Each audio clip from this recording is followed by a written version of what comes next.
catch me. I'm in that.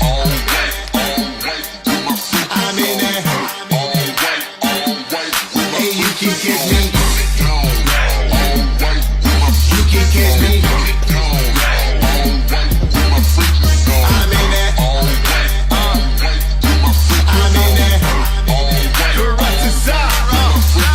While the world rapping about snapbacks, I'm talking about scratch that. I got a Metreon with an arsenal in my backpacks. You can catch a KJV flexing standing next to me. Cause once I put the word to your head, you can really rest in peace. I'm in all white from head to toe, fringes everywhere that I go. I got my borders on, they looking but they don't even know. I got this style from the Most High. She like, boy, you so fly. I'm like the water baby, but all praises to the Most High. A higher, a sharp, a higher. He gave me this here attire. He sent me his son, Yeshaya, the one that saved me from out of the fire. That's why I'm repping this dress code.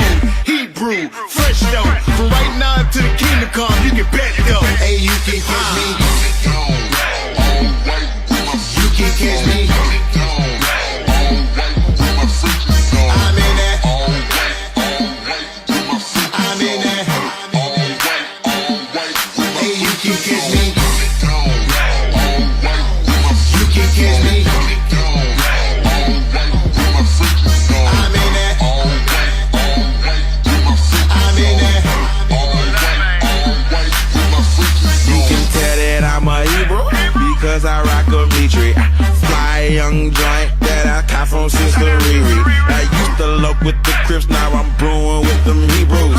Listen, yeah, they're my people. I got kingdom flow. I got kingdom swag. When I walk in the building, they think I go drop a cab. I say no, I slap like you just got my Bible on the dash. 26 and 6-inch lift, truth music banging in the bag. Rocking them true religions and go rockin' fake religion. Cotton or oxymoron when I hear that true religion. You say you be rockin' Levi's, I rock it with real Levi's. He's a real Judah, you can tell it when Hey, I'm you can catch me. You can catch me. I'm in that. I'm in that. Hey, you can catch me. You can catch me. Straight up. I'm in that. Right after the Day of Atonement, I'm in me that. finna get afflicted, huh? Quadam McCall, look, I got my Mitri on Mayweather swing. Fringes hang orangutan, looking like a monster, man. Cause we all share the same brain. And got a couple on, all state, holy palm. Triple A, a higher, a sure, a higher, come when I call. Looking like a winner, ice cold, they like all hell. Fresh, white, beacon, fallen angels trying to steal my gal. Black, street, speaking, looking fly, then a zipper, all white, in the hood, dope heads trying to sniff us. My father, king of the hill, you can call me Bobby, keep the law, G, cold, good fella, John got it. Yeshaya Christ, all black, ironically, he's all light. So I'm in a all black, party wearing Hey, you all can catch white, me. reach you down, huh? You can catch me. I'm in that. Hey, shalom, shalom, shalom. Comment allez-vous? Comment allez-vous? Alors, je vous salue au nom du Créateur Yahweh, au nom de son Fils Yahweh Shai. Je vous salue tous. Shalom à vous tous. Alors, encore une fois, bienvenue parmi nous. Alors, le Créateur nous a permis encore, il nous a permis d'avoir les yeux ouverts aujourd'hui, de respirer et de pouvoir partager sa parole parce que nous savons très bien que nous sommes dans les derniers temps. Il ne faut pas oublier ça. Rien n'a changé. Rien n'a changé, bien au contraire. Très récemment, il commence à parler déjà d'une seconde vague, hein, comme si que la première vague a été résolue. Maintenant, on est déjà rendu à une seconde vague, donc on va faire ce qu'on a à faire, ok? Par contre, une chose est sûre, lorsqu'on pense vraiment, on se demande, lorsqu'on prend le temps d'y penser, on se dit, mais nous savons que nous sommes dans les derniers temps, mais très certainement, j'ai remarqué que les gens qui vont à l'église, comme moi, j'allais avant, on a l'impression qu'on peut faire des choses pour changer ce qui se passe présentement. Et même ceux qui croient dans les prophéties, ils croient dans les prophéties, mais en même temps, beaucoup pensent sûrement qu'ils ont peuvent changer les choses. Peut-être votre prière peut changer un peu ce qui se passe aujourd'hui, votre situation ou peu importe, peu importe. D'où ce qui nous amène à ce sujet-là aujourd'hui, le libre arbitre. Est-ce qu'on a vraiment le libre arbitre? La façon dont j'ai formulé la phrase aujourd'hui, c'est que le Créateur ne nous a pas accordé le libre arbitre. Okay? Détrompez-vous, le Créateur ne nous a pas accordé le libre arbitre. Alors, pourquoi les gens, très souvent, ils croient que nous avons le fameux libre arbitre? C'est parce que on a été guidé par des leaders qui nous ont pas appris à penser. On peut dire ça comme ça. Ils nous ont pas appris à penser. Pourquoi? Parce que si vous prenez le temps de penser sérieusement, vous allez voir, il n'y a pas de libre arbitre. Ça n'existe pas pour le Créateur. Okay? Entre nous ici, nous ne savons pas ce que nous allons faire. D'ailleurs, nous savons tellement dans la vraie vie qu'il n'y a pas de libre arbitre que beaucoup d'entre nous, je ne parle pas de ceux qui sont réveillés, mais beaucoup dans le monde cherchent toujours à aller voir des devins, des gens qui prédisent l'avenir. Donc, s'il y a des gens qui prédisent l'avenir, que vous allez payer pour aller demander est-ce qu'il y a le libre arbitre, et vous savez qu'ils prédisent l'avenir, alors vous êtes déjà posé une question. Si vous leur demandez quelque chose de vous prédire, c'est parce que ce que vous allez faire est déjà prédécidé. Hein? Tous les gens qui vont voir, qui vont tirer les cartes, les diseuses de bonne aventure, c'est comme ça on les appelle, qui incantent les esprits et qui dit paye-moi pour que j'incante un esprit pour toi. Comme si s'ils étaient vraiment des gens qui pouvaient prédire l'avenir, ben tu sais quoi, ils auraient déjà décidé de gagner la loto, les millions de dollars qui est toujours dans la loto, les numéros gagnants. Pourquoi ils vont jamais checker les numéros gagnants? Pourquoi il faut qu'ils vous demandent de vous leur donner un petit peu de salaire pour qu'ils puissent survivre? Non, ils peuvent prédire l'avenir, ils n'ont qu'à prédire les numéros de la loto. Et puis voilà, la vie est belle. Hein, si c'était vrai. Donc, encore une fois, juste là seulement, ça vient avec le thème de l'émission. Le Créateur ne nous a pas donné de libre arbitre. En fait, détrompez-vous. Alors, je salue encore une fois les gens qui sont avec nous. Alors, je vais prendre le temps de saluer, comme à l'habitude, le frère Claire Vigis et sa belle femme, Yveland Dorlance. Alors, Dorlance. Alors, je vous salue. Alors, au nom du Créateur, au nom de son Fils, Yahweh Shai. Alors, vous allez apprendre quelque chose, j'espère aujourd'hui, ou sinon vous saviez déjà, que non, nous n'avons pas le fameux libre arbitre. Je le dis déjà à l'entrée de l'émission. Tout ce qu'on a à faire, c'est de prendre le temps de penser, prendre le temps de voir un peu alentour de vous. Vous allez voir, le libre arbitre, ça n'existe pas. Mais en même temps, on va partager un petit peu le sujet, la parole du Créateur. Alors, je prends le temps de saluer encore. Attendez une minute, il y a d'autres personnes à saluer. Nous allons saluer, qui d'autre? Kista Love, bien sûr. Kista Love qui regarde. Je salue aussi. Et Yohanan Ben Levi, Israel. Je salue aussi, frère. Yveland, bien sûr. J'ai déjà parlé de ça. Donc, je salue aussi toutes les autres personnes qui vont intégrer. Parce que nous savons très bien que beaucoup d'autres personnes regardent les lives, soit avant, soit après. Oh oui, avec tout ça, on vous demande d'aller sur YouTube, Israélite Montréal sur YouTube pour aller vous abonner. Israélite Montréal sur YouTube. Abonnez-vous, likez les vidéos. Si vous avez des questions, vous pouvez toujours poser des questions. Et les gens qui sont sur YouTube, si vous me cherchez, si vous nous cherchez, nous sommes sur le même nom ici, Israélite Montréal sur Facebook, ok? Donc, nous sommes sur Facebook et YouTube, ça va être rediffusé. En fait, je vais mettre l'émission sur YouTube ensuite. Alors, je salue tous les gens. Alors, beau petit sujet, mais c'est un sujet philosophique. On a qu'à penser un petit peu, puis on va le voir très clairement devant nous. On va penser un petit peu. Penser. C'est pas seulement prier, mais il faut comprendre aussi qu'est-ce qui se passe. On prie, mais comment prier, nous l'avons déjà fait, mais faut penser aussi. Il faut réfléchir un petit peu, penser aussi. OK? Alors, nous allons commencer déjà par le verset que j'aime bien, que nous aimons bien dans l'émission. Alors, le temps de chercher le livre de Romains, bien sûr, parce que nous sommes dans les derniers temps, présentement dans le monde. Le livre de Romains, chapitre 13, verset, tout le monde le sait maintenant, verset 11. Et la parole dit comme suit. Le livre de Romains, chapitre 13, verset 11, ça dit « Cela importe d'autant plus que vous savez en quel temps nous sommes. » Vous devez savoir, en d'autres mots, en quel temps, à quelle époque. Vous savez, les agriculteurs, c'est important. Lorsqu'on cultive la nourriture, il y a un temps pour planter, il y a un temps pour récolter. Et à travers les saisons, ils connaissent la saison de la pluie. Les agriculteurs, ils fonctionnent sur le temps. Mais il n'y a pas seulement les agriculteurs, les animaux aussi fonctionnent sur le temps. Mais pas seulement les animaux, mais les êtres humains aussi. Moi, là où est-ce que j'habite, je sais qu'il y a l'hiver là ici. Alors, on peut pas ne pas savoir quel temps qu'on est parce que lorsque l'hiver arrive, il fait froid. Donc, on doit déjà prévoir un peu avant l'hiver de vérifier nos habits pour qu'on puisse se préparer à se réchauffer pendant l'hiver. Donc, préparer pour que tout soit bien. Il y en a qui achètent du bois. Il y en a qui sont chauffés au chauffage électrique, comme moi.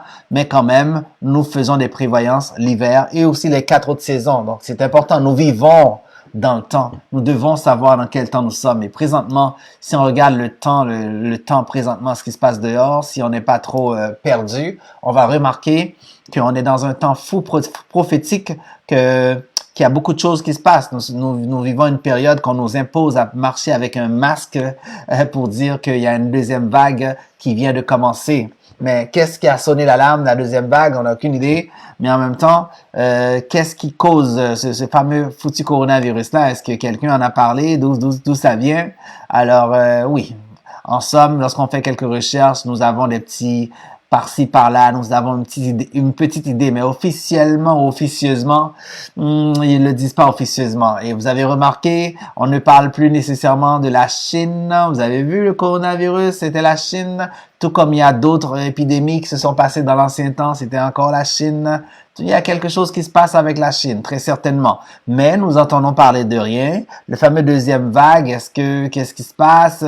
Est-ce que ce qu'on appelle la première vague, est-ce que c'est fini, terminé? Deuxième vague, qu'est-ce que ça veut vraiment dire? Est-ce que ça veut dire qu'il y a une autre nouvelle maladie qui s'appelle pas COVID-19, COVID-19? Est-ce que maintenant on est rendu à COVID-20? Tous ces trucs-là. Alors, qui se passe quand on nous garde un peu dans la noirceur, mais une chose est sûre, si on est capté dans notre télévision et si on regarde les ministres ou les présidents des pays qui parlent, nous allons penser que c'est fou à l'extérieur, on peut pas sortir, on peut pas aller sur le parc, et puis dans la piscine, lorsque les gens vont dans les piscines publiques, on leur accorde, là où est-ce que je suis, on leur accorde 45 minutes, hein.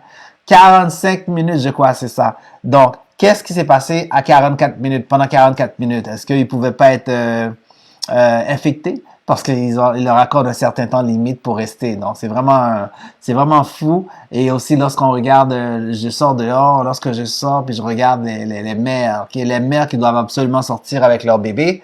Alors, ils apportent leur bébé pour entrer dans un magasin. La mère, elle a un masque. Mais le bébé, c'est un bébé. Le bébé n'a pas de masque. Tout le monde est d'accord avec ça. Le bébé n'a pas de masque.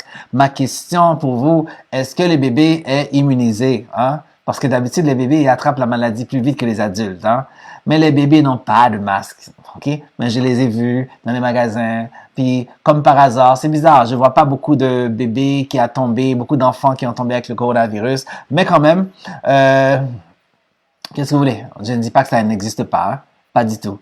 Je dis juste que nous devons savoir en quel temps nous sommes. Et présentement, nous sommes dans un temps que je pourrais dire de confusion. Voilà le mot. Nous sommes dans un temps de confusion, que rien ne va plus. Il y a quelque chose qui se passe, qu'il y a des gens qui cherchent à faire certaines choses, mais qui nous mettent pas nécessairement au courant de leur volonté. Mais une chose est sûre, si vous fixez vos regards vers les prophéties bibliques, vous allez voir que, lorsque vous mettez un masque dans votre figure, vous allez voir que si vous n'avez pas le masque, présentement, lorsque j'habite au Canada, au Québec, à Montréal, si vous n'avez pas le masque, vous ne pouvez pas rentrer. Maintenant, c'est obligatoire. Enfin, là, ça vient de rentrer cette semaine. Vous ne pouvez pas rentrer dans un lieu public. Qui dit ne pas rentrer, dit ne pas pouvoir acheter. Right? Ne pas pouvoir acheter. Et qu'est-ce que la Bible dit concernant l'Apocalypse dans les derniers temps? Alors, qu'est-ce qu'il disait encore? Ils vont avoir, la prophétie dit qu'il va avoir une marque qu'ils vont mettre sur leurs mains et sur leur front, afin que ceux petits et grands, s'ils n'ont pas la marque, ils vont pas pouvoir acheter ni vendre. Alors, pour moi, c'est pas compliqué. Le masque, après le masque vient la puce électronique. C'est obligatoire. Parce que le masque, il est juste là pour rentrer la peur dans notre esprit, pour dire ça va mal, il y a une deuxième vague, whatever qu'ils appellent ça, troisième vague, sûrement dans la troisième ou peu importe qu'est-ce qu'ils vont décider qu'il va avoir la puce.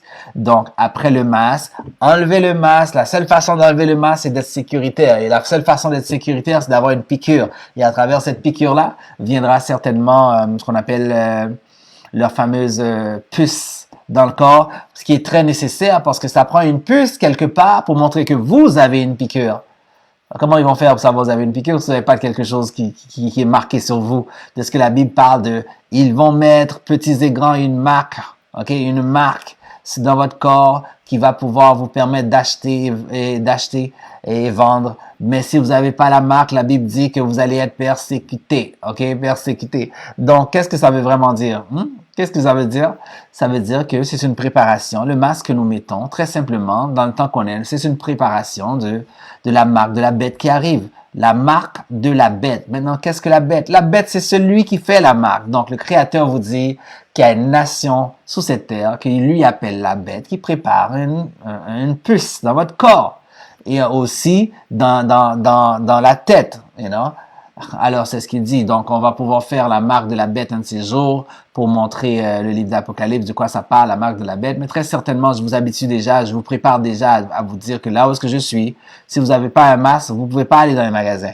Mais selon ce qu'on peut voir, on voit déjà que la seule façon d'enlever le masque et d'être sécuritaire, parce que les gens ont peur, d'après ce que je vois, c'est seulement lorsque le masque va être retiré, mais à condition qu'il y a un moyen de vivre sans masque. Le moyen de vivre sans masque, c'est avec une piqûre.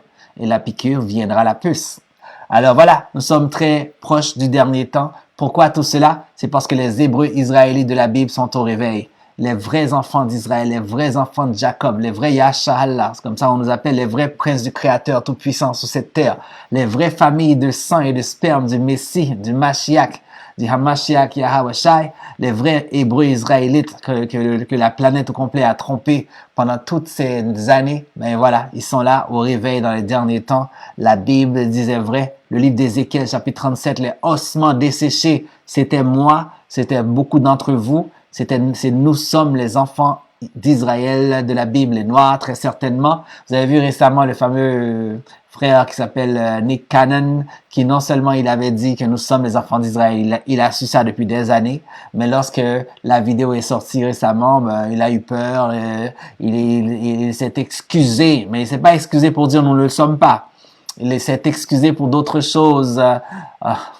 Comment peut-on s'excuser quand on donne la parole du Créateur, hein? C'est à la vie et à la mort, avec un gros sourire en plus, parce que le Créateur, il dit, les morts en Christ vont se réveiller les premiers, avec couronne de gloire qui vont avoir. Écoute, c'est un grand moment. La Bible dit vrai. Donc, voilà.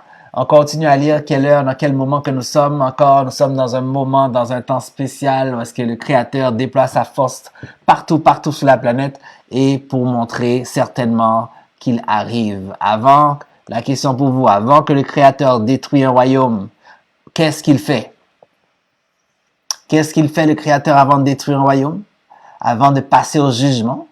Ben, il envoie ses prophètes pour avertir. Il envoie ses prophètes physiques, des êtres humains physiques pour avertir. Alors voilà, il y en a plein de prophètes dans la rue présentement, sur Internet, sur WhatsApp, partout. Et puis de plus en plus, les gens ne peuvent pas faire semblant, ils vont les voir dans leur face parce que c'est le Créateur qui fait ça comme ça. Vous allez les entendre au moins une fois dans votre vie. Et si cette parole-là, vous l'avez pas attrapée, vous passez tout droit, la condamnation est déjà sur vous. Parce que le Créateur va venir recruter ceux qui entendent sa voix. Hein? Le Fils de l'homme, il dit, mes brebis entendent ma voix et ils me suivent. Mais c'est qui ces brebis? Les enfants d'Israël. C'est ça, ces brebis. Ils entendent sa voix et ils le suivent. Donc, entendez bien sa voix. Et je relis encore le livre de Romains 13, verset 11. Cela importe d'autant plus que vous savez en quel temps nous sommes. Donc, c'est l'heure, nous le disons souvent et nous le disons toujours de plus en plus. C'est l'heure de se réveiller. Réveillez. Et la Bible dit enfin, parce qu'il y en a beaucoup qui dorment. Réveillez-vous. Donc, enfin du sommeil. Car maintenant, right now, le salut est plus près de nous que lorsque nous avons cru. Le salut est plus près de nous que lorsque nous avons cru. Maintenant, pensez bien. Tout le monde va dire que ce que le Créateur déclare dans la Bible, ça va arriver.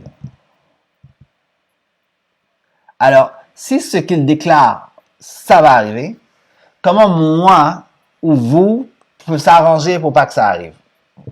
Est-ce qu'on peut faire ça? Est-ce que Satan peut faire ça? Non. Qui peut faire ça? Personne d'autre. Personne d'autre ne peut faire ça. Moi, lorsque je vois le Créateur parler dans la Bible par lui-même, c'est incroyable comment il parle. Quand je dis incroyable façon de parler, je dis, il parle avec assurance. Quand les gens te disent, je ne crois pas dans la parole. Quel autre livre qu'il y en a un qui parle comme ça? Regardez comment il parle. Le livre d'Ésaïe, chapitre 45, verset 4. Regardez comment le Créateur parle. Moi, j'aime ce livre-là. Regardez ça. Oh. Alors, il dit,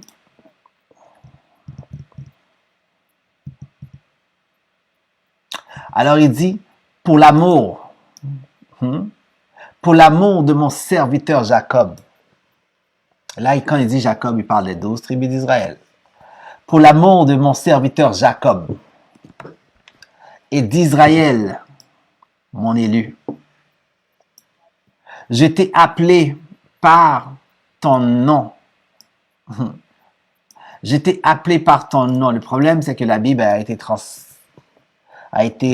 traduite. Le nom, le vrai nom, c'est pas Israël. Le vrai nom, c'est Yah. Le Créateur s'appelle Yah. Le vrai nom des enfants d'Israël, c'est Yah-Shah-Allah. Yah-Shah-Allah, qui veut dire le prince de Yah sur cette terre, le prince de Dieu sur terre, en d'autres mots. C'est ça que le vrai nom Israël veut dire. Dans la vraie vie, Israël, ce n'est rien du tout. C'est pas le bon nom. On le lit dans la Bible pour que vous puissiez comprendre, nous sommes les enfants d'Israël. Mais dans la vraie vie, notre nom en hébreu, c'est Yah-Shah-Allah. Yah. Donc, on porte le nom du Créateur dans notre nom. Yah-Shah-Allah. Le Créateur, c'est Yahweh. Et le Fils du Créateur, c'est Yahweh Shai, qui veut dire le délivreur. Yah délivre, Yahweh délivre. Alors ici, il dit pour l'amour de mon serviteur Jacob et d'Israël, de Yah-Shah-Allah, mon élu. Ce petit mot-là ici, vous savez que nous, on décortique la Bible, on le voit. Mon élu, qu'est-ce que ça veut dire le mot élu? Élu. Élu. Élu pourquoi? Élu pour aller dans le royaume. Le Créateur a déjà son élu ici, juste dans votre face. Élu pour le royaume. Je t'ai appelé par ton nom, Yahshua. Je t'ai parlé avec bienveillance. Il parle aux enfants d'Israël, bien sûr. Avant que tu me connaisses. Vous avez vu ça? Je t'ai parlé. Il a parlé avec bienveillance. Il a parlé avec qui? Avec Israël. Il a parlé avec bienveillance avec Israël. Quand est-ce qu'il a parlé? Avant. Il dit avant que tu me connaisses. Comment il nous a parlé d'abord? Comment il parle avec nous avant qu'on le connaisse? Comment fait-il cela? Allons donc voir un petit livre bien facile. Le livre de Job, chapitre 13, verset 14. Job 13, verset 14. Dieu parle cependant, tantôt d'une manière, tantôt d'une autre. Et l'on n'y prend point garde. Ça veut dire qu'il a différentes manières de communiquer avec nous. Je salue les frères qui sont là. Je vois les frères Gazou, Shalom, Gazou, Shalom Mac. Et aussi nous avons là-bas Pauline, Célestin, je te salue aussi. Là-bas Point, je crois. Célestin, je te salue aussi. Et aussi nous avons le frère, bien sûr, Cataclysme, Shalom Mac, Shalom Soldat. Je prends le temps aussi de saluer le frère Kawam, je le salue aussi. Que Yah vous bénisse tous. Et aussi la sœur Leyu Bat Yeshua. Je vous salue tous. Alors nous sommes dans le sujet du libre arbitre. Et qu'on dit si bien, non, pour le Créateur, ça n'existe pas. Mais bon, pour nous, les êtres humains, dans notre petite tête à nous, nous pensons autrement. Mais ceux qui sont réveillés, ils vont le savoir. Et ceux qui suivent l'émission, vous allez aussi le savoir. Donc, shalom à vous tous. Alors, Dieu parle cependant, plutôt Yah parle cependant, tantôt d'une manière et tantôt d'une autre. Et l'on y point garde. Ça veut dire que le Créateur a différentes manières de communiquer avec nous. Il peut parler avec nous à travers la nature. En regardant un animal ou des animaux, on les observe, tout d'un coup, on a une révélation. L'idée qu'on a eue, ça vient pas, c'est pas nous qui l'a créé, l'idée qu'on a eue. C'est juste qu'on pense qu'on a une idée. Mais l'idée, ça vient de quelque part, dans le céleste, dans le spirituel. Donc, cette idée-là a été envoyée. Donc, il parle tantôt d'une manière, tantôt d'une autre. Donc, il peut communiquer dans tous les sens avec nous, le Créateur. Alors, il dit, il parle par des songes. Vous avez ça quand vous dormez, dans vos rêves, ou plutôt quand vous dites la nuit porte conseil, comme ces phrases-là. La nuit porte conseil. En étant dans le sommeil, ou plutôt vous allez réfléchir et quand le lendemain vous vous réveillez, hop, vous avez une idée. C'est pas vous avez une idée. On vous a envoyé la réponse, ou plutôt une idée. Vous avez une idée. On n'a pas rien inventé dans la vraie vie. Par des visions nocturnes. Donc, dans la nuit, le Créateur vous parle quand vous dormez. C'est ça qui veut dire, quand les hommes sont livrés à un profond sommeil, le Créateur, il agit dans la noirceur. De la même façon qu'ils ont tout créé dans la noirceur, les anges, le céleste, comme on a dit dans Genèse, au commencement, toute la terre était informe et vide, ils étaient dans le ténèbre, et du ténèbre, de la noirceur, il a créé la lumière. Les Elohim ont créé la lumière, Halahayam ou Elohim ont créé la lumière de la noirceur. Donc, le Créateur travaille dans la noirceur. Quand nous, les êtres humains, nous devons voir clair pour agir, mais eux autres, dans la noirceur, ils font leur affaire. Ils voient pas noir comme nous. Ils sont des êtres spirituels. Ils voient toujours clair, peu importe ce qu'ils font. Que ce soit dans le soleil, dans la lune, dans la noirceur, les Elohim, les êtres célestes, ils peuvent voir. Ils peuvent voir mieux que nous. Nous, on a besoin de lumière pour voir quelque chose. Hein? Alors, il dit, quand ils sont endormis sur leur couche. Donc, le Créateur nous dit que il nous parle quand on est endormi dans nos sommeils. Donc, les idées que vous avez, peu importe l'idée que vous avez déjà eue, ça vient. C'est une commande du Créateur. Et quand on dit une commande, il y a des anges à son travail. Hein. Vous avez vu, quand dans l'étude de Joseph et Marie, qu'on en parlait du Messie, il envoyait un ange pour aller parler avec Marie. Il envoyait un ange pour parler avec Zacharie. Il envoyait un ange pour parler avec Joseph. Mais est-ce qu'il s'est déplacé, le Créateur? Non, il a envoyé un ange. Il envoie souvent des anges.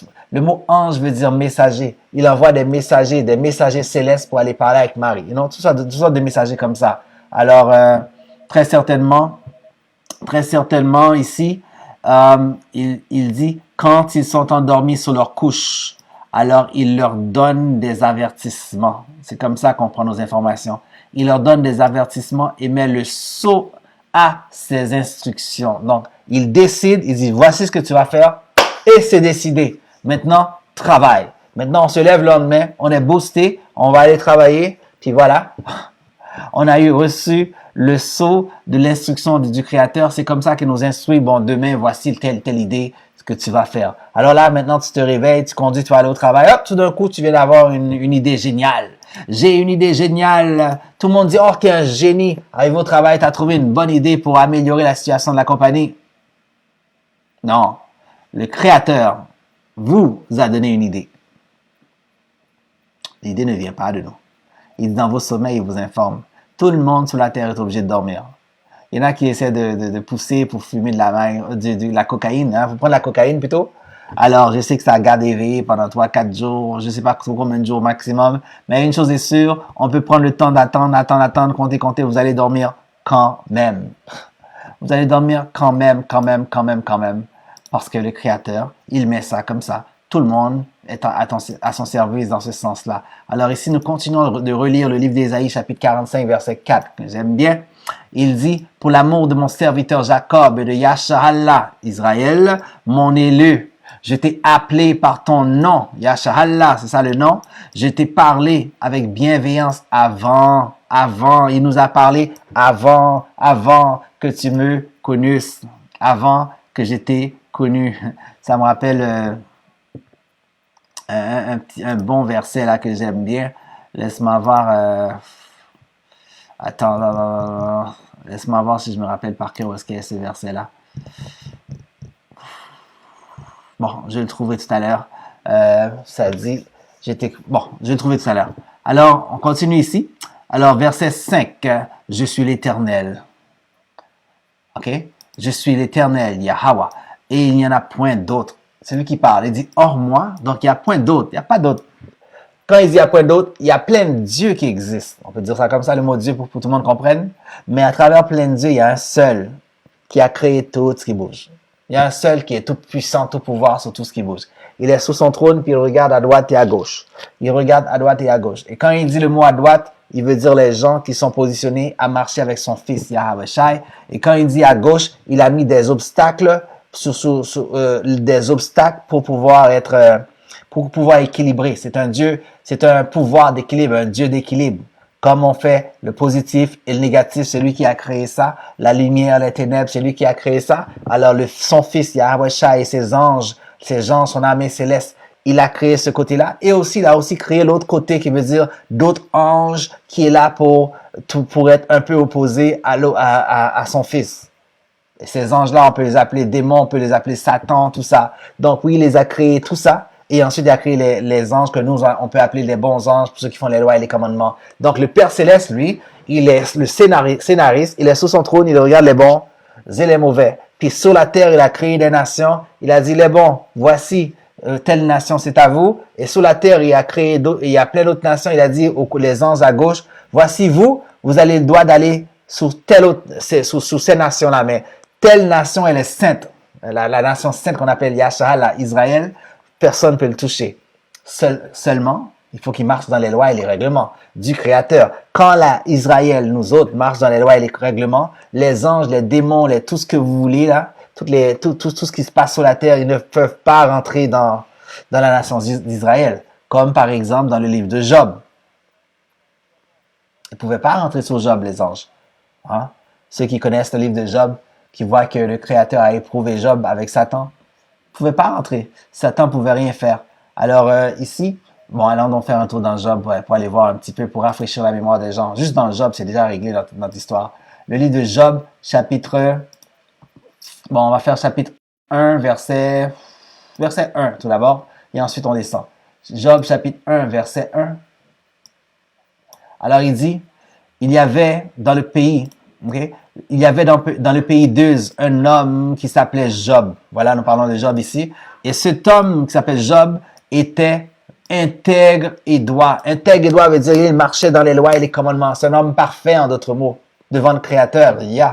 Donc, juste là seulement, ça vous montre, il n'y a pas seulement le Christ, le Messie qui était intègre et droit. Il y en a plein d'autres qui étaient intègres et droits, mais certainement ici, Job était intègre et droit. Oui, sans péché, en d'autres mots.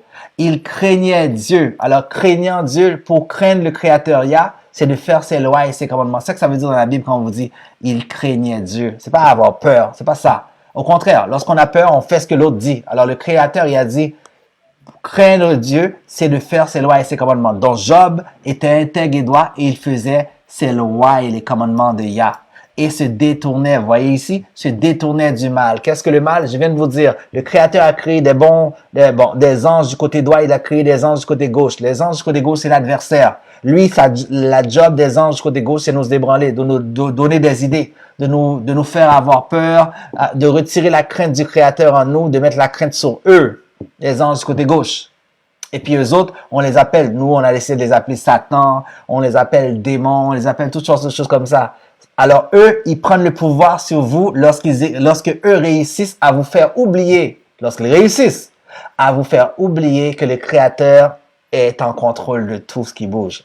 Alors c'est pour ça que sur la planète Terre, dès que tu dis Satan, tu dis vaudou, tu dis whatever ce que tu dis, tous les gens ont peur.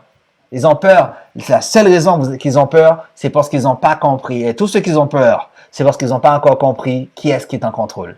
Ils n'ont pas encore compris que le Créateur est sous son trône, que c'est lui qui gère le bon et le mauvais, le bien ou le mal. Il gère ça, il a créé ça, il gère ça dès le tout début et il n'est pas dans l'espace-temps. Nous, on est dans l'espace-temps. Les anges sont dans l'espace-temps. Le Messie, le Christ, Yahweh Shai, son Fils est dans l'espace-temps parce qu'il est le premier, le commencement, et il est le dernier. Le commencement et la fin. Le Créateur tout-puissant, son Père n'est pas le commencement et la fin. Son Père est avant le commencement. Son Père n'a pas d'espace-temps. Alors le Père, il est tout-puissant, il regarde tout ce qui bouge, y compris le Fils et tout ce qui bouge sur la planète. Donc, l'an 1, le Père savait déjà qu'est-ce qui allait se passer avant le commencement. Et dans l'éternité, c'est déjà ce qui va se passer. L'éternité veut dire il n'y a pas de fin. Il sait déjà ce qui va se passer, même dans 1 milliard d'années. Alors, s'il sait ce qui va se passer dans 1 milliard d'années, le Père, ça veut dire quoi ça, selon vous? Les gens dans 1 milliard d'années, pensez-vous qu'ils vont penser qu'ils ont le libre arbitre? Oui, dans leur tête. S'ils n'ont pas la craintive du Père, ils vont penser qu'ils ont le libre arbitre. Mais il n'y a pas de libre arbitre. Sinon, le Père pourrait pas penser, sinon les gens pourraient pas croire que le Père sait déjà ce qui va se passer à l'avance. Pourtant, il sait tout ce qui va se passer à l'avance. Tellement, il donne des prophéties. Tellement, la Bible est là pour ça. La Bible est là pour nous montrer que, hey, j'ai déjà décidé ce qui va se passer à l'avance. Puis regardez ça. Pour tous ceux qui veulent savoir si le Créateur est réel, vous n'avez qu'à regarder les prophéties dans la Bible. Si ça se passe, c'est parce que la Bible est vraie. Et le Créateur a vraiment inspiré ces paroles. Si ça ne se passe pas, c'est un livre fantaisie. Le problème, c'est que ça se passe. Ça se passe. Hein? Le fameux coronavirus est la preuve. Dans quel sens? C'est pas seulement parce que c'est des plaies qui tombent sur nous. Il avait déjà dit qu'il allait mettre des plaies, mais c'est pas seulement ça.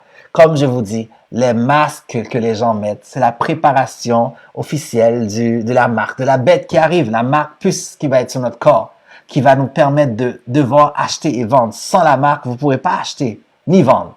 Alors ceux qui vont être rebelles ne vont pas pouvoir manger. Comment vous allez faire pour aller au magasin pour aller acheter à manger si vous n'avez pas la marque sur vous? C'est pour ça que la parole dit, c'est l'heure de vous réveiller enfin. Ça veut dire quoi? Il faut trouver un moyen, il faut prier le Créateur pour voir est-ce qu'il vous a choisi vous pour trouver un autre moyen de pouvoir procéder.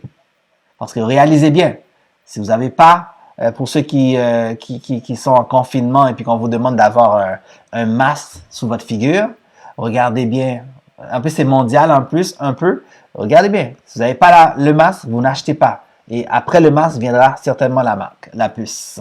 Alors ici, il dit, il y avait dans le pays un homme appelé Job, il était intègre et droit, il craignait Dieu et il se détournait du mal. Détournait du mal, ça veut dire Job n'était pas dans les péchés. Ok, Job faisait pas de péché. Donc Job aussi, c'est un homme droit. Mais vous voyez, Job n'est pas le fils du Créateur. Job n'est pas l'élu du Créateur. C'est pour ça qu'il ne pouvait pas enlever les péchés du monde. Mais le fils du Créateur était un homme intègre et droit aussi. Et le fils du Créateur craignait son père Yahweh aussi. Mais le fils du Créateur était l'esprit qui devait venir sur cette terre pour enlever les péchés du monde. L'agneau immolé qui devait être sacrifié, c'était le fils Yahweh Shai, mais pas Job.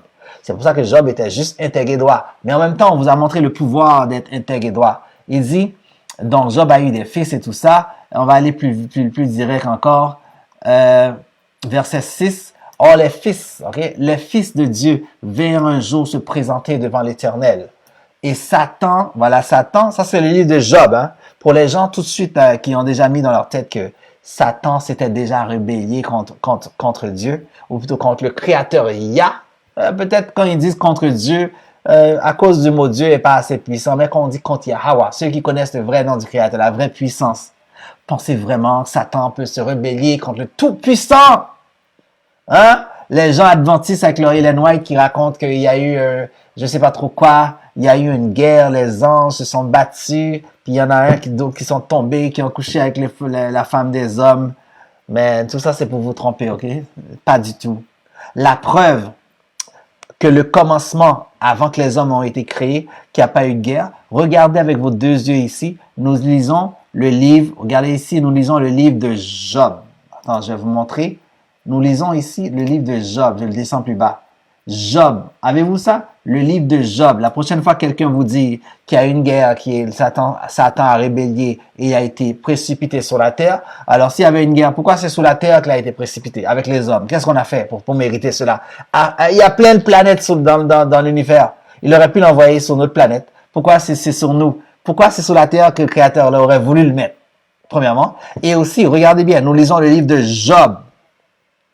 Job, c'est quoi? Combien de livres après la Genèse, Job?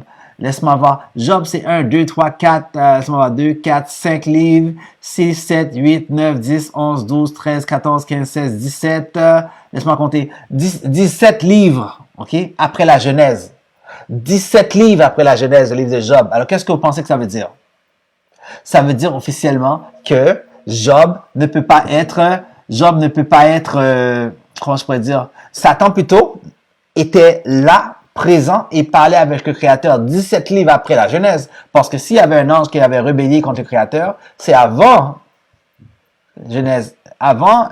C'est avant la Genèse que ça aurait dû se faire. Pendant que dans Job, Dans Job, qui est la 17e livre présentement dans la Bible, ben voilà, il y a une conversation entre Satan, et Satan vint aussi au milieu d'eux. Vous avez ça? Devant l'Éternel, Satan s'amène devant lui. Ah, si Satan s'amène devant lui, pour dire quoi? Est-ce que le Créateur va dire, oh, comment ça Satan a été chassé? Mais qu'est-ce qu'il fait là dans mon royaume? Parce que là, maintenant, l'Éternel est dans les lieux célestes. Et Satan est venu devant lui, dans les lieux célestes. Et est-ce qu'il a dit, oh, qu'est-ce que Satan fait là? Le problème, c'est que le mot Satan, les gens ont oublié ça à cause des films d'Hollywood. Satan veut dire l'adversaire. L'adversaire de qui? Satan n'est pas l'adversaire du Créateur. Non, Satan est l'adversaire des êtres humains qui ne font pas les lois et les commandements. Alors, le mot adversaire, on l'appelle ça Satan, en d'autres mots. Alors, lorsque vous ne faites pas les lois du Créateur, vous êtes l'adversaire. Et la job de Satan comme ange, c'est de punir les adversaires qui ne font pas les lois du Créateur. C'est pour ça que vous avez craintif sur Satan. Parce que la punition vient direct. C'est comme un policier dans la rue. Vous avez peur du policier, mais le président, vous n'avez pas peur de Justin Trudeau. Vous n'avez pas peur du premier ministre. Ils ont l'air minables. Mais c'est les autres qui passent les lois. C'est les autres qu'il faut avoir peur, pas le policier. Mais c'est le policier, c'est les policiers que les gens ont craintifs. Oh non, il y a un policier, il y a un policier, qu'est-ce qu'il va faire? Il va nous tirer. Mais l'autre sort déjà, comme le Trump président là, aux États-Unis. Et qu'est-ce qu'il a dit? Shoot them first and ask questions later. Il dit tue-le d'abord, les Noirs, tue eux d'abord, et plus tard, poser des questions. C'est ce que les policiers font exactement ce qu'on leur a dit. Ils tuent d'abord, et plus tard, ils posent des questions. Puis il n'y a rien qui arrive. Qu'est-ce qu'il y a? Ils continuent encore à nous tuer.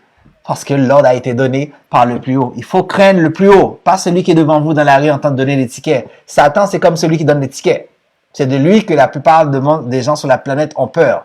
Les maladies, beaucoup viennent de l'adversaire. Satan, il donne des maladies. Satan, il fait faire des accidents. Satan, il donne des troubles, des dévastations dans les foyers, des divisions dans les foyers. Il rentre dans la tête de la femme, dans la tête de l'homme et il cause des divisions. Pourquoi? Parce que les gens dans la maison ne font pas les lois et les commandements du Créateur. La protection contre Satan, c'est pas compliqué, non? C'est faire les lois et les commandements. Alors, comme Satan est au courant de ça, qu'est-ce que vous pensez qu'il a fait, Satan? C'est pas compliqué de savoir comment Satan fonctionne. Satan est rentré dans les églises. Parce qu'ils savent que les gens se sont réunis dans les églises pour aller chercher la parole du Créateur. Mais la parole du Créateur, le livre est écrit devant vous. Mais qu'est-ce que les églises ont commencé à enseigner? Satan rentre dans la tête des prédicateurs et les prédicateurs ont raconté aux gens, il n'y a pas de loi, la loi est abolie. Mais les gens sont tellement aveugles. Si la loi est abolie, pourquoi vous donner des dîmes et les offrandes? Hein? Pourquoi? La preuve que toutes les églises, la loi ne peut pas être abolie. Il y a toujours les dîmes et les offrandes. C'est quoi ça, les dîmes et les offrandes? Hein? C'est pas une affaire de loi, ça? Oui. La loi n'est pas abolie. Certainement pas dans la tête des pasteurs. Ils savent que la loi n'est pas abolie. Mais ils vous disent quand même que la loi est abolie, excepté les dîmes et les offrandes. Pourquoi? Parce que Satan est en contrôle des églises. Il fait ce qu'il veut. Il fait ce qu'il veut. Pour pouvoir le ralentir, pour pouvoir le stopper, il faut faire les lois et les commandements du Créateur, les sabbats du Créateur, il faut les faire. Il faut faire toutes les lois. Il y a 613 lois, pendant que 10 commandements, les gens n'arrivent même pas à respecter dans les églises 10 petits commandements. Mais il y en a 613. Alors vous voyez comment vous êtes perdus. Il y en a 613 en tout. Mais même 10, c'est un problème. Mais il y a 613. Il y a 613. Le monde est perdu. C'est pour ça que le Créateur, avant de venir faire sa dévastation, il a fermé la porte des églises. De toute façon, ils font rien de bon. Ils font rien de bon. Il a fermé la porte. Et même que j'ai entendu une affaire que lorsque les églises vont ouvrir là où j'habite, il faut qu'ils rentrent avec un masque dans leur figure. Pensez vraiment, vous allez adorer dans une place avec un masque dans votre figure devant le tout-puissant Créateur de l'univers? Pensez vraiment? Ceux qui font ça, ils connaissent pas la parole du Créateur. Ils ne le connaissent pas. Oh non, non, non. Je pourrais vous montrer qu'est-ce que le Créateur dit. Vous savez déjà. Qui est-ce qui tue les gens selon vous quand il y a le coronavirus? C'est le coronavirus qui tue? Si quelqu'un pense que le coronavirus tue, vous ne comprenez pas la Bible. Vous ne comprenez pas la parole du Créateur. Le Créateur Tout-Puissant, il a dit c'est lui qui tue tout le monde sur la terre. Il n'y a personne au monde qui meurt que ce n'est pas lui qui les tue. Ce n'est pas le corona qui les tue. Ce n'est pas Satan qui les tue. C'est pas l'ennemi, l'adversaire, c'est pas le voisin, c'est pas votre femme, le mari, c'est pas le meurtrier vraiment. C'est le Créateur qui décide sur cette terre qui est-ce qui revient à lui et qui est-ce qui vient dans le monde dans le ventre d'une femme. Pas le docteur qui décide. Ah, je vais te faire des enfants, viens, je vais t'aider. Non, le docteur il fait rien du tout. Les docteurs ne peuvent pas commander l'esprit. pour venir dans le ventre de la femme. Bon, même s'il fabrique un corps, il faut bien que l'esprit arrive. L'esprit vient de où, vous pensez? L'esprit vient du céleste. Alors, même s'ils pensent qu'ils travaillent, ils ne travaillent pas du tout. Ils font juste faire semblant. Le Créateur les laisse faire. Et puis, quand il a envie de leur donner un petit miracle dans leur figure, quand ils disent à une femme, tu ne pourras pas avoir d'enfant, hein. Puis, le Créateur a envie de les confondre un peu. Il envoie l'enfant. Là, il est dit, oh, je ne sais pas comment vous avez fait. C'est un miracle. Of course, c'est un miracle. Ils font juste changer des pièces dans le corps des hommes. C'est pas les docteurs qui sont super bons. C'est la main du Créateur qui dirige à travers les anges pour donner la connaissance aux docteurs. Alors, à toutes les fois, normalement, qu'ils ont fini de faire quelque chose, ou même avant, il faut qu'ils disent comme nous, gloire au tout-puissant Créateur. Parce que c'est lui qui leur donne la connaissance pour tout ça. Qui sommes-nous, les êtres humains, pour savoir ces choses-là? Alors ici, on retourne dans le livre de Job, chapitre 1, verset 6. Satan, maintenant, il vint aussi se promener au milieu d'eux. Où ça? Là, dans les lieux célestes. Hein?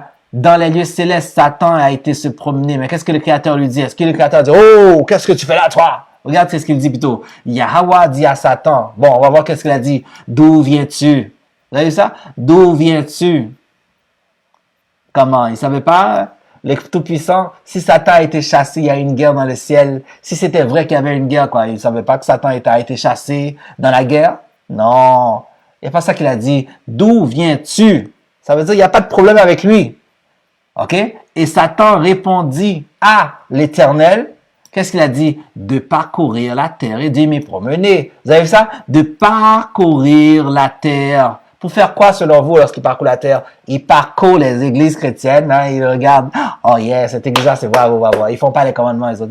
Ils demandent juste les dîmes et les offrandes, puis les gens ne se posent même pas la question, pourquoi les dîmes sont obligatoires et le reste de la loi du Créateur n'est pas obligatoire? Les gens ne se posent pas la question.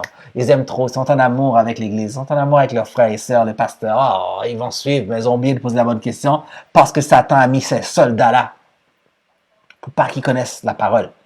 Allez, restez endormis. Oui, Satan fait son travail et le Créateur lui donne ça même. Oui, fais ça comme job. Pour les gens qui veulent pas faire les commandements, allez, garde-les comme ça dans l'aveuglement. Comme moi, j'étais dans l'aveuglement, comme beaucoup d'entre nous. Alors ici, il dit, et de m'y promener. Satan a été se promener. Où ça? Sur la terre. Donc, est-ce qu'il habite sur la terre? S'il a été se promener là? La réponse est non. Le Créateur lui parle, où est-ce que tu viens? Il dit, je viens de me promener sur la terre. S'il a été se promener, il faut bien qu'il rentre chez lui. Donc, chez lui, voilà, il est là, dans les lieux célestes, avec le Tout-Puissant. L'Éternel dit à Satan maintenant, as-tu remarqué, hein? As-tu remarqué? Quand ça? Pendant que tu te promènes, as-tu remarqué mon serviteur Job? As-tu remarqué? Satan n'habite pas ici, non? Sous cette terre. Même si maintenant il est en contrôle de tout, parce que tout le monde, les gens en grande majorité, font tout ce qu'ils veulent. Il est en contrôle dans ce sens-là. Il est le prince de l'air, le prince des idées, pour faire la guerre, pour que les gens puissent faire la guerre, se détruire. Il est capable de faire ces choses-là. Hein? Alors le Créateur lui dit, il n'y a personne comme Job sur la terre. Et c'est un homme intègre et droit. Le Créateur dit, oh, tu vois comment Job il est? Ah, regarde comment il est. Déjà là, c'est une prophétie qu'il donnait à Satan.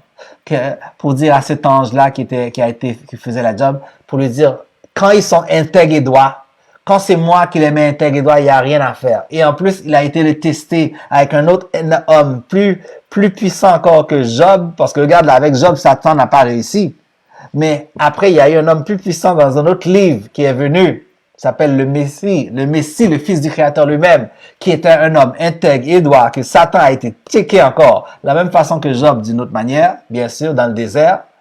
Il n'a pas réussi. Satan n'avait pas réussi encore une fois. Pourquoi? Parce qu'ils étaient intègres et droits et la main du Créateur était sur eux. Ça veut dire quoi? Quand la main du Créateur est sur vous, de quelle maladie que vous parlez? De quelle déclaration de docteur vous parlez? Non, la seule déclaration qui compte pour vous, c'est qu'est-ce que le Créateur dit de vous. C'est lui que vous devez prier pour ce que vous voulez entreprendre. C'est lui qui décide tout. Donc, il dit, c'est un homme, Job, intègre et droit, et Job craint Yah et se détournant du mal, encore une fois. Et Satan répondit à l'Éternel, est-ce d'une manière désintéressée que Job craint? Craint. Donc, Satan dit, mais c'est parce que c'est toi qui le protège là, Job. C'est normal qu'il qu'il fait tout ça, qu'il te craint en voulant dire, Job n'a pas craintif de Satan. Vous avez vu dans le livre de Job, pour ceux qui l'ont déjà lu, avez-vous déjà vu quelque part dans tout le livre complet que Job dit, viens Satan, je suis fâché, je vais prier contre Satan, je vais faire des guerres de prière parce que Satan a tué ma famille, ma femme, mes enfants, il a tout pris, il a brûlé ma maison, Satan a pris mes troupeaux. Avez-vous déjà entendu dans le livre de Job que Job a dit ça? Job n'a jamais dit ça. Non, Job a dit au contraire, hein? Il aurait aimé monter dans les lieux célestes pour aller parler avec le Créateur pour dire, mais qu'est-ce que je t'ai fait? Vous savez pourquoi Job pensait ça? Parce que Job a dit, mais j'ai tout fait, les lois et les commandements. Qu'est-ce que je t'ai fait? C'est pour ça que Satan, le Créateur parlait à Satan, il disait, hey, tu as vu Job, hein? Il est bon, va le checker, va le tester, tu vas voir comment il est fidèle à moi. Satan a été le testé. Satan n'a pas réussi. Et Satan répondit à l'Éternel, est-ce d'une manière désintéressée que Job craint Dieu? Ne l'as-tu pas protégé? Vous avez vu ça? Ne l'as-tu pas protégé? Hein? Coronavirus, hein? Envoyé par Satan ou les anges qui font la dévastation. Les anges de la mort sont partout dans le monde en train de tuer des gens. Mais la parole est, ne l'as-tu pas protégé dans le Lévi? Ne l'as-tu pas protégé tous les autres saints qui regardent la parole ici? Ceux qui acceptent de faire les lois et les commandements, ne les as-tu pas protégés? Parce que eux, j'ai pas l'impression qu'ils ont peur de pas porter de masque dans la figure, mais ils attrapent pas de coronavirus. Il y a rien qui les effraie. Tous les soldats qui sont dans les rues partout dans le monde, il y a rien qui les arrive. Pourquoi? Parce que le Créateur, c'est lui qui décide qui va être malade, qui va pas être malade. Hein? C'est pas le masque qui décide. C'est pas le lavage des mains qui décide. C'est le Tout-Puissant qui décide. C'est pas les docteurs qui guérissent non plus. C'est le Tout-Puissant qui fait ce travail-là. Ne l'as-tu pas protégé, lui, Job, et sa maison, et tout ce qui est à lui? Tu as béni. C'est ce qu'il faut qu'il fasse pour nous aussi. Tu as béni l'œuvre de ses mains. Tout ce que Job touchait, il était devenu riche. Et ses troupeaux couvrent le pays. Riche. Qui a fait ça? Le Créateur, c'est lui qui a donné la richesse. C'est lui qui donne la richesse, c'est lui qui donne l'adversité, le mal que vous avez. Lorsque Satan attaque, le Créateur dit, toi Satan, lui. Allez, va. Il arrête pas de me prier, mais il me casse mes oreilles, lui. Parce qu'il fait pas les lois, il pense que alléluia, Jésus. Allez. Dévore-moi le. Satan attaque. Quand je dis Satan, on parle des anges, l'adversaire. Satan, qui veut dire adversaire, devient l'adversaire des êtres humains, ou plutôt de nous autres, qui font pas les lois du Créateur. C'est ça. C'est tout simplement ça.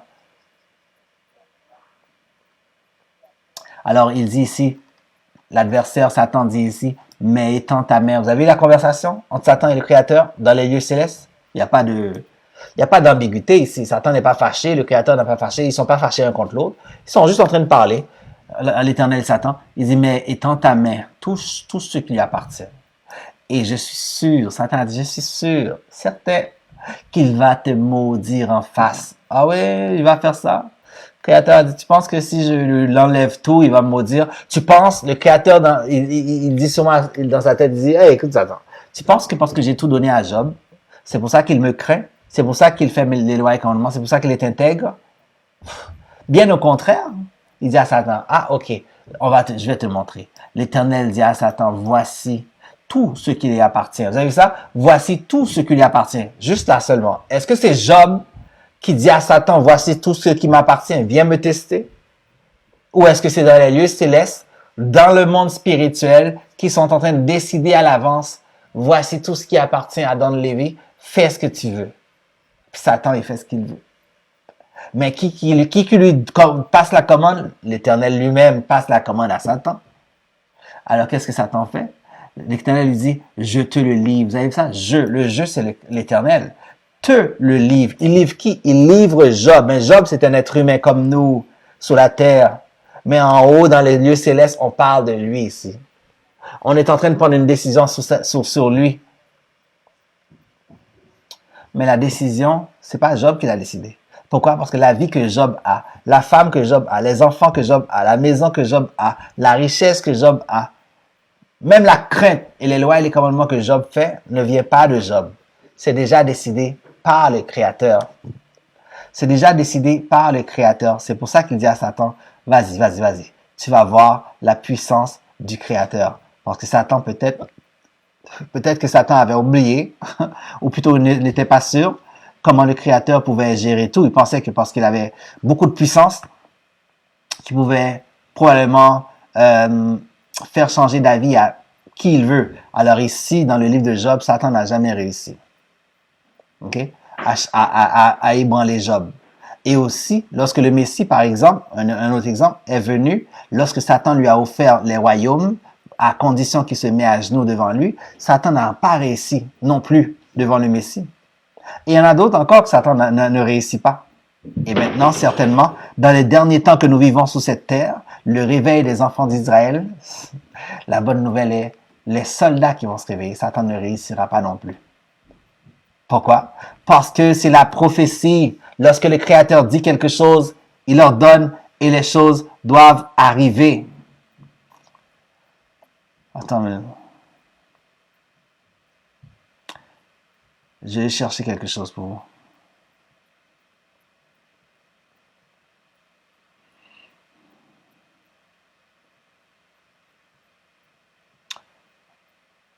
Ah, attendez. Alors, je cherchais un verset trouvé. Alors, nous continuons. Verset 13, un jour, voilà. Finalement, ah oui, le Créateur dit à Satan seulement, vas-y, je commence au verset 12. L'Éternel dit à Satan, voici tout ce qui lui appartient. À Job, je te le livre. Tu voyez ça? Je te le livre. C'est pas Job qui décide, c'est le Créateur qui décide. C'est pas Satan qui décide. C'est le Créateur qui décide. Je te le livre. Mais s'il dit je te le livre pas, c'est pour ça que Satan avait dit, ne la tue pas, dans le verset 10 ici. Verset 10, ne la tue pas protégé, ne la tue pas protégé, lui, sa maison et tout ce qui est à lui. Vous avez vu ça? Alors le Créateur, il dit, voici tout ce qui lui appartient, je te le livre. Satan ne peut rien faire. S'il n'a pas la commande, s'il n'a pas, vas-y. Alors quand vous voyez Satan chez vous, premièrement, ne pas penser trop à vous battre contre lui, perdre votre temps à prier contre Satan. OK? Priez plutôt le Père pour qu'il vous délivre. Comme il le dit dans la prière. Dans la prière, il dit, délivre-nous du malin. Mais quel malin ici? L'Éternel dit à Satan. Satan, c'est le malin. L'Éternel dit au malin, Satan, en d'autres mots, voici ce qui lui appartient. Je te le livre. Délivre-nous du malin. Parce que lorsque le malin, le Satan va venir, il va venir en force, selon ce que l'on lui donne de faire dans votre vie. Alors il dit seulement, le Créateur dit seulement, ne porte pas la main sur lui. Alors si Satan était un rebelle, hein, il faisait la guerre au Créateur pour de vrai, est-ce que vous pensez que Job serait encore vivant aujourd'hui? Vous n'avez pas vu dans le livre de Job? Job n'est pas mort. Non. Tout alentour de lui, les enfants sont morts, la femme est morte, la maison et tout ça, tout a passé. Job n'est pas mort parce que le Créateur a dit ne le tue pas. Ne le touche pas et ne le tue pas. Dans le sens, ne le tue pas. Satan n'avait pas le droit parce que la mort vient du Créateur. Et Satan se retira devant la face de l'Éternel. Et voilà, un jour, les fils de Job mangeaient et buvaient du vin dans la maison de leur frère. Qu'est-ce qui est arrivé? Il arriva auprès de Job, un messager qui lui disait, les bœufs labourés avec des ânesses pesaient à côté d'eux. Des Sabéens se sont jetés dessus, les ont enlevés. Vous savez ça? Satan a commencé à enlever les animaux, tout d'abord, pour faire réagir Job. Et ensuite, il dit, et ont passé les serviteurs au fil de l'épée. Les serviteurs sont morts chez Job, hein, toute sa maison. Et je me suis échappé pour en apporter la nouvelle. Un ange qui inspirait les serviteurs pour venir donner la parole à Job. Donc Job, il avait assisté à différentes reprises. Regarde ça. Il parlait encore lorsque un autre vint. Le feu de Dieu. Avez-vous ça? Le feu de Dieu. Mais qui le Créateur avait envoyé déjà? Satan. C'est Satan qui a été envoyé. Regardez dans le livre, ici, il dit, il parlait encore à Job, les serviteurs, lorsqu'un autre vint et dit, le feu de Dieu. Qu'est-ce que c'est que le feu de Dieu? Qui est là? Est-ce que c'est le Créateur? Est-ce que c'est l'Éternel qui est là? Est-ce que c'est Dieu qui est là? Non. C'est Satan qui est envoyé. Satan est appelé par eux dans ce livre-là, le feu de Dieu. Ça veut dire que le feu est sorti. C'est Satan qui fait le travail. Mais dans le livre, il dit le feu de Dieu. Pourquoi? Parce que Satan, il est serviteur. Ce qui se passe là, c'est la volonté du Créateur. Le feu de Dieu est tombé du ciel. Vous avez vu ça? Le feu de Dieu est tombé du ciel, comme les missiles d'ailleurs. Les missiles, quand les gens vont les envoyer dans les derniers temps, parce que la Bible dit que Babylone va être détruit, il va y avoir une troisième guerre, il va y avoir des missiles partout. Le feu de Dieu, ces fameux missiles-là représentent lui aussi. Le Créateur, c'est toutes ces joujoux qu'il a créés en nous faisant croire que c'est à nous, pour ceux qui ne sont pas réveillés. Okay? Le feu de Dieu est tombé du ciel, a embrasé les brebis et les serviteurs. Ça, c'est la force de Satan. Hein? Il les a consumés. Et je me suis échappé moi seul pour en apporter la nouvelle. Donc, voilà, il parlait encore. Donc, Satan a fait le travail. Très certainement que le Créateur l'a envoyé faire. Et les gens ont appelé Satan dans ce livre le feu de Dieu, sachant très bien que c'est seulement le Créateur qui... Eux autres, ils savent, spirituellement, ils sont intelligents. Ils savent que c'est le Créateur qui tue. C'est le Créateur qui passe le monde en paix une fin. D'accord? Alors ici, nous disons le livre de Jérémie chapitre 1 verset 4. Regardons un peu plus. Jérémie chapitre 1 verset 4. OK? La parole de l'Éternel, encore une fois, me fut adressée en ces mots. Et qu'est-ce que la parole dit? Verset 5. Jérémie 1 verset 5. Avant que je t'eusse formé. Donc, il parle à vous, à moi, à Jérémie, mais à nous tous, la même chose. Avant qu'il nous a formés. Formés, hein? Formés de quoi? Dans le ventre de ta mère. Bon, alors là, si ce verset-là, d'après moi, l'émission devrait déjà être finie avec ce verset-là. Avant qu'il nous a formés dans le ventre de notre mère, qu'est-ce qu'il dit? Je te connaissais. Il dit à Jérémie, je te connaissais toi.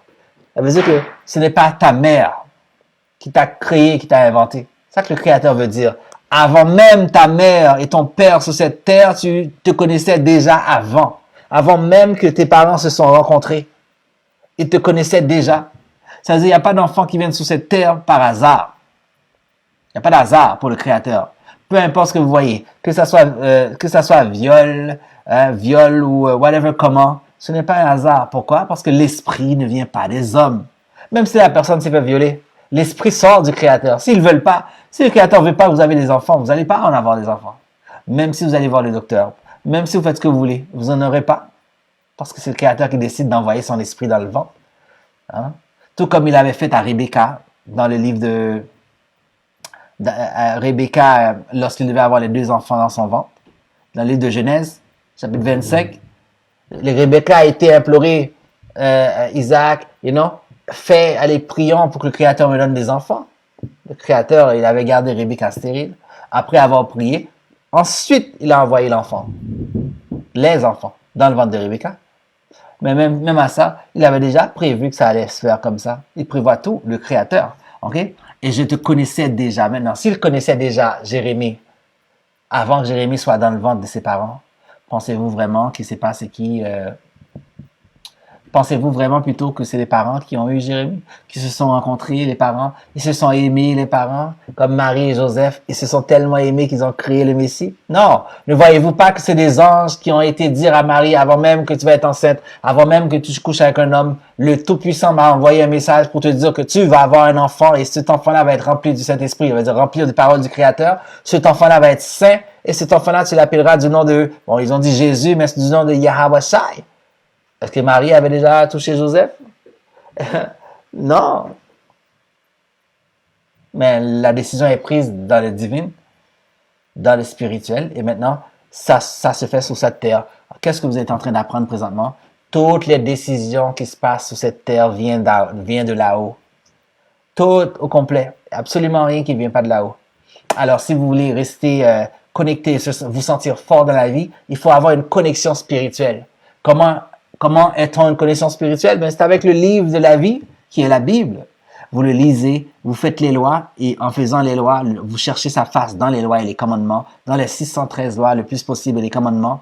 Vous les appliquez le mieux que vous pouvez. En faisant ça, comme moi, il ouvre les yeux. Il ouvre les yeux, puis vous voyez des choses claires. Vous comprenez des choses simples. Pendant que les autres personnes sont en train de se battre pour comprendre des paroles, vous, c'est si simple. Si simple. Des fois, on me demande des explications que je comprends même pas pourquoi la personne ne l'a pas compris. Ben, c'est simple. Mais c'est parce que l'esprit du Créateur est en nous, qui nous permet de comprendre certaines choses. Donc, il a dit avant, bien avant que je t'eusse formé dans le ventre de ta mère, bien avant que ta mère a rencontré ton père, bien avant que même ta mère soit née, le Créateur te connaissait déjà. Alors, s'il te connaissait déjà, c'est pas ta mère qui t'a eu. C'est lui qui a décidé toi dans le ventre de cette mère-là. C'est pas ta mère qui a décidé toi, tu viens à elle parce qu'elle a couché avec ton père ou qu'ils ont une relation intime. Non. Ou qu'elle a été victime de viol. Non. Le Créateur savait déjà. C'est ça. Il dit, je te connaissais déjà. Et avant que tu fusses sorti dans son sein, vous avez vu ça? Avant même que tu sois dans le ventre de ta mère, dans son sein, avant qu'elle accouche, en d'autres mots, je t'avais consacré. Il parle avec Jérémie ici. Je t'avais consacré, mais il parle aussi aux autres prophètes qu'il réveille dans ces temps-là. Je t'avais consacré. Je t'avais établi prophète des nations. Vous avez vu ça? Quand est-ce qu'il avait établi prophète des nations? Avant, comme le Messie, avant. En fait, comme tout le monde dans la Bible. Comme tout le monde. Tout le monde a été déjà décidé avant qu'ils ont été dans le ventre de leur mère. Tout le monde. Alors, j'espère que vous avez compris ce livre-là. Voilà. Alors, nous retournons dans le livre de Ésaïe, chapitre 45, verset 5. Je suis l'Éternel, Yahweh, et il n'y en a point d'autre. Hors moi, il n'y a point de Dieu. Il dit, il est le seul tout-puissant, le seul vrai. Parce qu'il y a plusieurs dieux, mais il est le seul vrai. Il dit, hors moi, il y en a plein, il y en a point d'autres. Donc, qu'est-ce que ça veut dire? Ça veut dire que les autres peuvent être dieux. Il y a plein d'autres dieux. C'est pour ça qu'on écrit en français, on écrit le mot Dieu en petit d. Il y a plusieurs dieux, mais il y a un seul vrai. Alors, le seul vrai, dans la Bible, il déclare que c'est lui, le Dieu d'Israël. Il dit, le Dieu d'Israël, il n'y a aucun autre livre qui a un Dieu qui parle. Ça n'existe pas. Aucun autre livre qui a un Dieu qui dit, je suis ci, je suis ça. Même, il n'y a aucun livre, ça n'existe pas.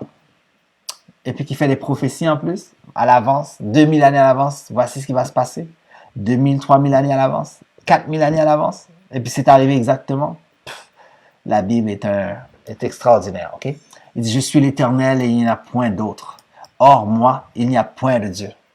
Ensuite, il dit, je t'ai saint. Ok? Je t'ai saint. Ah oui? Quand ça? Je t'ai saint. Ça veut dire, c'est moi qui t'a créé. C'est pas ta mère qui t'a enfanté, qui t'a fabriqué. Il dit, je, le tout-puissant créateur, le Dieu d'Israël, le pouvoir d'Israël. Ok? Il a dit, je t'ai saint avant que tu me connaisses. Avant que tu me connaisses. Hein? Avant. Pas après que ta mère t'a eu, qu'il a dit, oh, le Créateur a décidé de connaître votre face. C'est pour ça que quand les gens disent qu'ils ont donné leur vie au Seigneur, ils ne connaissent pas la Bible. Excusez-moi. Lorsque quelqu'un dit que j'ai donné ma vie au Seigneur, depuis que vous entendez cette phrase-là, vous ne connaissez pas la Bible. Il n'y a pas l'affaire j'ai donné ma vie au Seigneur. Il a dit je t'ai saint avant que tu me connaisses. Alors, comment tu vas faire pour lui donner ta vie s'il dit c'est moi qui a fait toi? Pourquoi? Verset 6, il dit c'est afin que l'on sache du soleil levant au soleil couchant que hors moi, hein, il y a un seul Dieu, un seul pouvoir. Yahweh, notre Père céleste. Il dit que hors moi, et tous les autres dieux qui existent, les petits dieux, là, les petits vaudous, les petits esprits, les hougous, les whatever qui sont les noms, et tous les autres esprits qui existent dans le monde entier. Il y en a plein. Mais ils ont tous un tout puissant commandant. Ils ont quelqu'un sur le trône qui gère.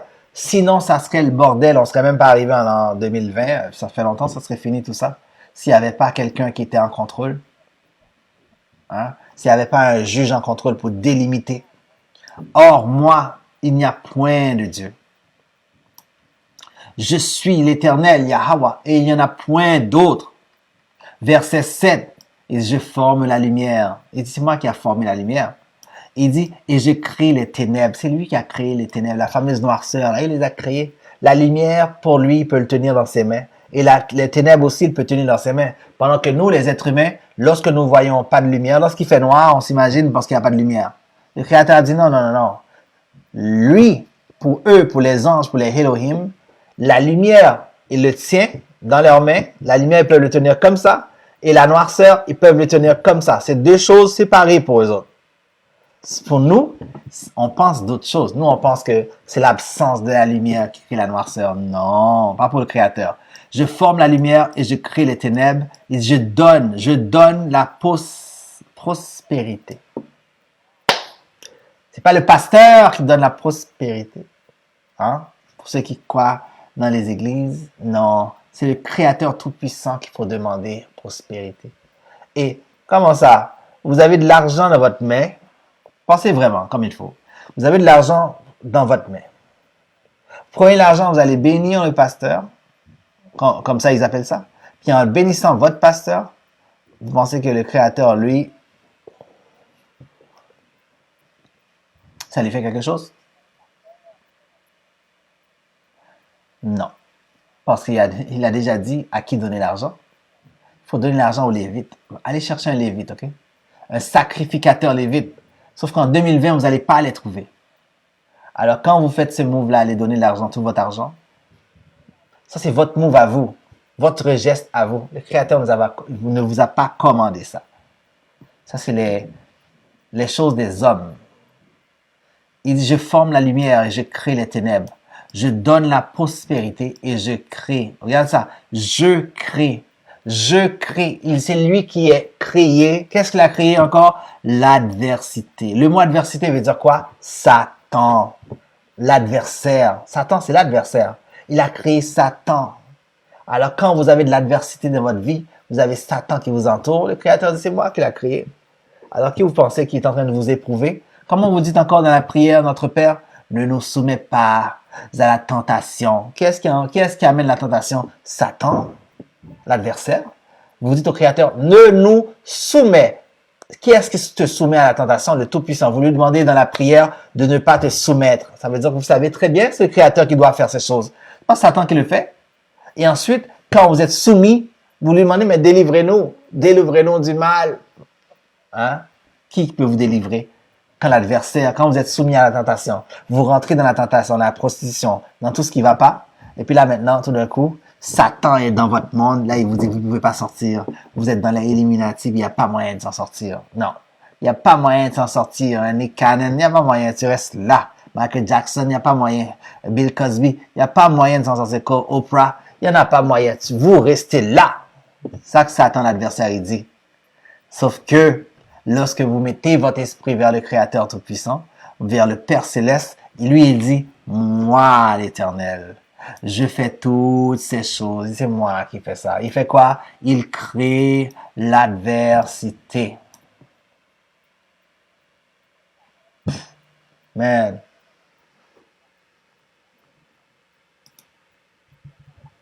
Alors, quand vous avez des difficultés dans votre vie, vous pensez que c'est vos décisions qui ont fait ça? Parlant d'adversité.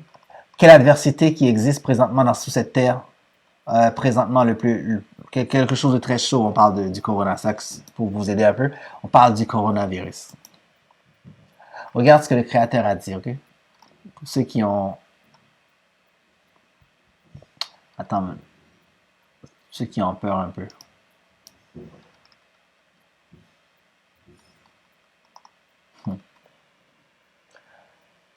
Oh.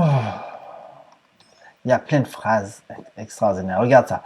Le Deutéronome 32, verset 35. Regarde qui parle. Le Créateur Tout-Puissant qui parle. Regarde ce qu'il dit.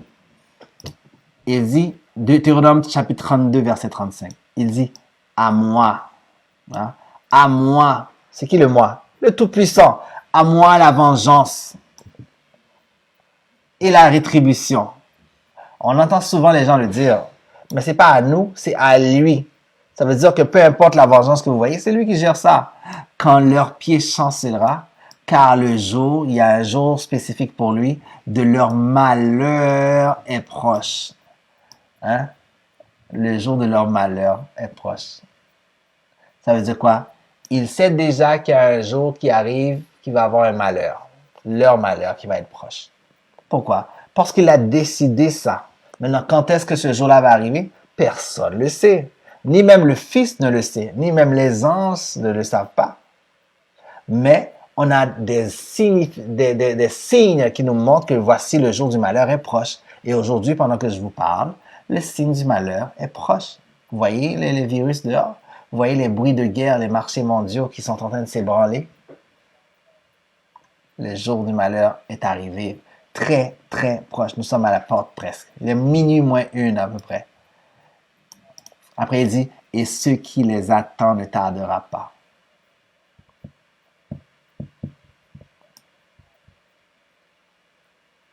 Maintenant, voilà le verset que je vais vous montrer. Il dit, verset 29, verset 39, excusez-moi. Verset 39, Deutéronome 32, verset 39.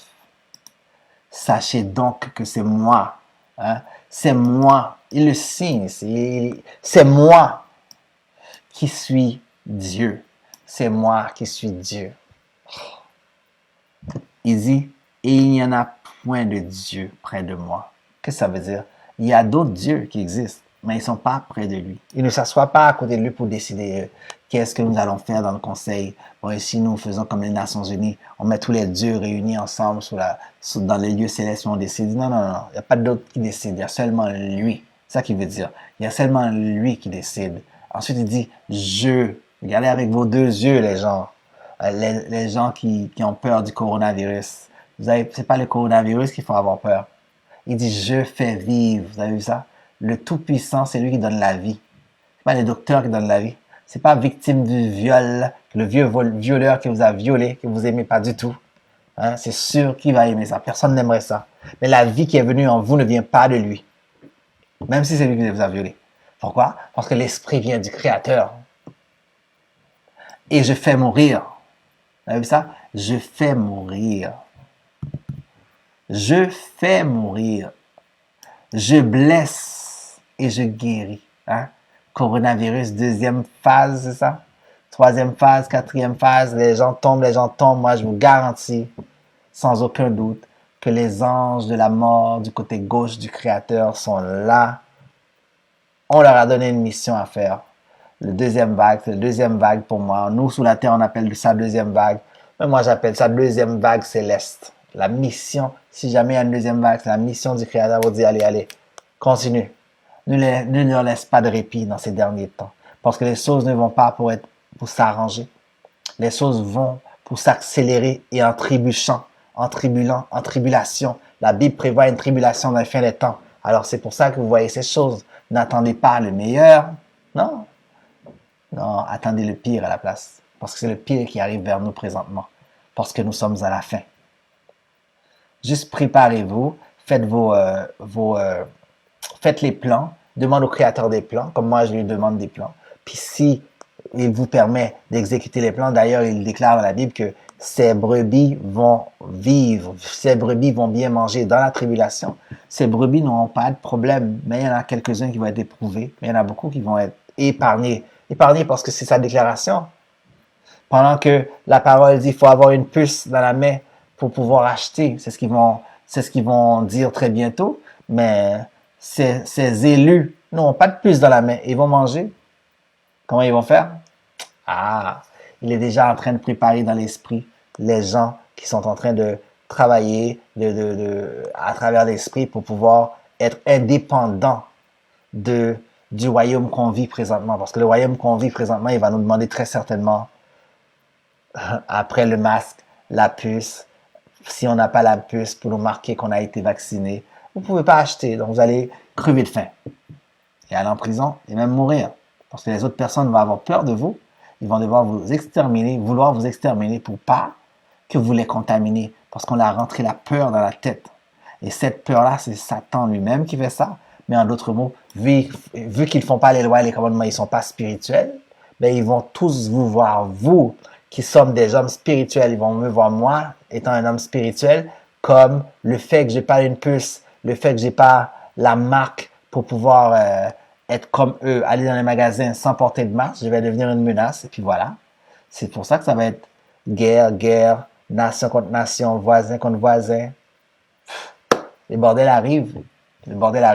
Et qu'est-ce qu'on peut y faire? Allez, dites-moi. Quand je vous dis le libre arbitre, on n'a pas de libre arbitre, qu'est-ce que vous pouvez faire concernant ce que je viens de dire? qui peut faire quelque chose? Le Créateur a déjà déclaré. Il a dit ici, je fais vivre. Il n'a pas dit le docteur fait vivre. Non, il utilise le docteur pour te donner la vie. Maintenant, si vous êtes guéri, gloire au Créateur de lui dire merci.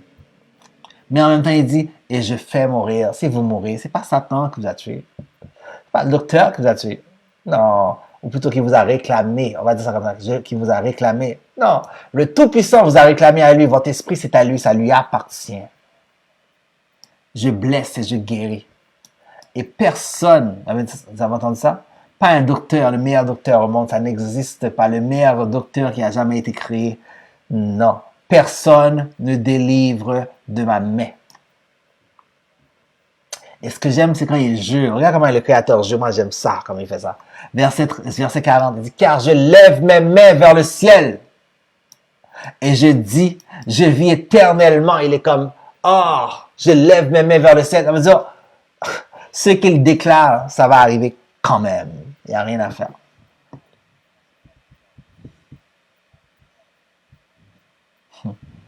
Comment vous allez faire pour...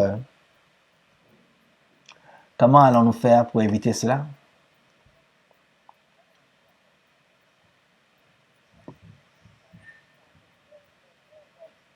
Le livre de... Retournons, le livre d'Ésaïe, chapitre 45. Moi, j'aime ça, ce livre-là, encore une fois, je n'arrête pas de le répéter. Verset 7 pour finir. Moi, l'Éternel, j'ai fait toutes ces choses. Verset 8, il dit que les cieux, Ésaïe 45, verset 8, que les cieux répandent d'en haut et que les nuées laissent couler la justice, que la terre s'ouvre, que le salut y fructifie et qu'il y en sorte à la fois la délivrance. Moi, l'Éternel, je crée ces choses. Et qu'est-ce qu'il crée encore? Il vous dit, malheur, ça c'est pour les gens qui ne croient pas dans la parole.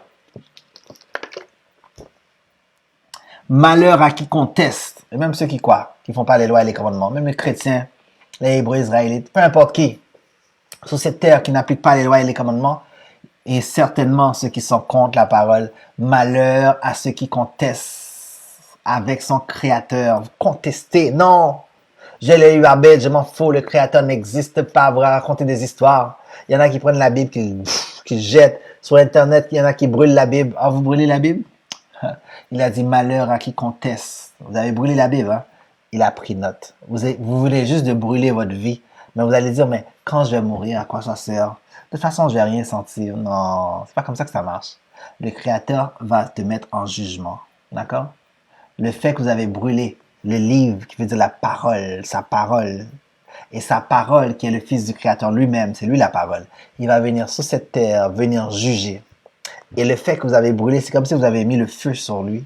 Alors quand il va venir juger, il va vous réveiller, il va dire, venez, venez, venez, venez, venez à moi. Et dans la Bible, il y a un verset, je crois, Luc 19, verset 27, il dit, amène les ennemis qui n'ont pas voulu que je règne devant eux et tue-les devant moi. Ça, c'est le Messie qui parle.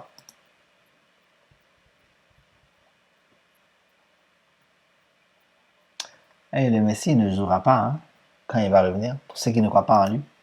Malheur à ceux qui contestent son Créateur. Ensuite, il nous appelle, pour les gens qui contestent, il vous appelle vase. Nous, il nous appelle comme ça. Parmi des vases de terre. Alors, il a dit, l'argile, dit-elle à celui qui la façonne, que fais-tu? C'est-à-dire, est-ce que vous avez pas de questions à me poser en d'autres mots? C'est ça qu'il veut dire. Je fais le bien, je fais le mal. Je crée l'adversité, je crée la prospérité. Il fait tout. Et peu importe ce qui vous arrive dans la vie, c'est mon choix. C'est comme ça. Vous êtes une vase. Et puis il dit, l'argile dit-elle à celui qui la façonne. Que fais-tu? Il vous a façonné à être petit et l'autre il a façonné à être grand. Il vous a façonné à être très très très pauvre et l'autre il a façonné à être très très très riche. Mais très très très riche dans cette vie-là ne veut pas dire que dans l'éternité il va être très très très très riche. C'est le pauvre, eux. C'est pour ça qu'il dit heureux les pauvres. Parce que le royaume les attend. Pas tous les pauvres parce que tu es pauvre. Il faut être pauvre et faire les commandements, les lois et les commandements. Mais ça veut rien dire être pauvre sur cette terre. D'ailleurs, le Créateur, il n'aime pas ce monde. C'est pas son monde, c'est pas son règne. Alors, si vous êtes riche, riche, riche, riche dans ce monde et vous êtes content, satisfait, mais alors là, vous n'êtes pas encore dans son règne. Peut-être que vous n'allez pas être satisfait dans le royaume si vous n'êtes pas dans les lois. D'ailleurs, il nous dit, n'aime pas ce monde. C'est un commandement. Ni les choses qui sont dans ce monde. C'est un autre commandement. Ensuite, il dit, si quelqu'un aime ce monde, le Tout-Puissant n'est pas en cette personne parce que le Tout-Puissant déteste ce monde. Il déteste ce monde. Tout. C'est pour ça qu'il va détruire ce monde. Pour recommencer.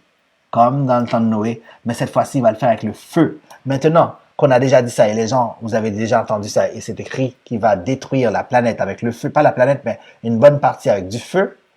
Dans le retour du Messie. Si on a le libre arbitre, peut-on arrêter ça? Est-ce qu'on peut arrêter ça? Parce que dans la Bible, c'est pas écrit nulle part quelqu'un va arrêter ça. Non, personne va arrêter ça. Alors il dit, l'argile, hein, c'est vous l'argile. Dit-elle à celui qui la façonne. Celui qui la façonne, c'est le Créateur. Il dit, vous avez déjà vu l'argile, dit à celui qui la façonne, que fais-tu? Et ton œuvre, il n'y a point de mais. Il dit, non, c'est moi qui fais tout. Et ce que je fais, il dit, ce que je fais par la main ne me questionne pas. Nous, les êtres humains, en d'autres mots, nous n'avons pas l'affaire à le questionner. Ensuite, il dit, malheur à celui qui dit à son père, en plus, pourquoi m'as-tu engendré? Et à sa mère, pourquoi m'as-tu enfanté? Il dit, malheur à toi. Ainsi parle l'Éternel. Ensuite, il dit, dans toutes les nations sous la terre, il se repose sous la nation qu'il appelle Israël, ou Yahshua, le vrai peuple d'Israël, les Noirs, en grande majorité, les Négros d'Amérique. Et bien sûr, des dispersés, il y en a beaucoup en Afrique, il y en a un peu partout. Mais ce n'est pas tous les Noirs qui sont enfants d'Israël. Okay? Ainsi parle l'Éternel, le Saint d'Israël, et son Créateur. Veut-on me questionner? Hein? Tu veux me questionner sur l'avenir? Sur l'avenir, me donner des ordres sur mes enfants et sur l'œuvre de mes mains. Regarde comment il parle. Il dit, mais je comprends pas. J'ai fait tout ce que j'ai fait. Si je te dis que j'aime telle chose, j'aime pas telle chose, tu vas me demander pourquoi. Hein? En d'autres mots, il vous dit, et si ça ne me tente pas de vous répondre? Et si ça ne m'intéresse pas de vous donner la réponse? Qu'est-ce que vous allez faire? C'est à peu près ça qu'il vous dit. Mais en plus, il va ajouter verset 12. C'est moi qui ai fait la terre. Hein? Où étiez-vous quand il faisait la terre? Où étions-nous? C'est moi qui ai fait la terre et qui sur elle est créé l'homme. Il dit, c'est moi. Ce sont mes mains qui ont déployé les cieux, tout ce que vous voyez. J'ai tout fait, tout ça. Mais regardez, il dit, et qui sur elle est créé l'homme. Vous, tous, moi, y compris vous tous, il a dit, j'ai créé l'homme. Maintenant, vous, l'homme, vous dites que vous avez donné votre vie à lui qui vous a créé vous. Détrompez-vous dans les églises, ça ne marche pas comme ça. Le Créateur a dit, c'est lui qui vous a fait. Vous n'avez pas d'affaire à lui dire, vous lui donnez votre vie. Non, non, non, non, non, non. Vous avez été consacré, s'il vous a choisi. Parce qu'il fait aussi ses choix, du bon et du mauvais. La même façon qu'il a décidé des anges du côté droit, qui sont positifs, qui font les lois et les commandements, il a créé des anges du côté gauche qui font ces commandements, mais qui sont là pour éprouver les hommes. Le Père Céleste est en contrôle. Oh, il est en contrôle. Lorsque vous allez comprendre ça, vous allez être libéré dans la vie. Vous allez être libéré de tout obstacle. Pas besoin d'aller voir le psychiatre lorsque vous allez comprendre ça. Vous avez une petite maladie mentale, vous voulez aller voir le psychiatre pour aller positionner. Vous n'avez qu'à lire la Bible. Si la parole, si le Saint-Esprit, sa parole rentre en vous, vous êtes libéré. Parce que vous allez comprendre que vous n'avez pas le choix. Ce qui se fait, ce qui s'est passé dans votre vie, c'est sa décision. C'était le parcours que vous deviez avoir. La prostitution que vous avez faite, c'est lui qui vous a donné. Okay? Le fait d'être dans les gangs ou peu importe quoi que vous avez fait dans votre vie, c'était votre parcours. Maintenant, dans votre parcours, il y a un réveil. Si vous êtes dans le réveil maintenant, c'est parce qu'il a dit, bon, c'est fini votre parcours. Maintenant, vous êtes dans le réveil.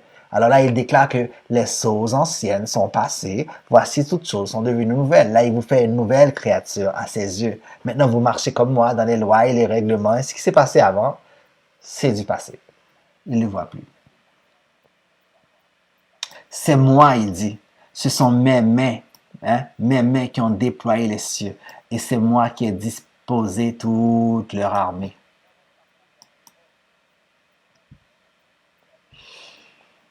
Oh, quelle histoire.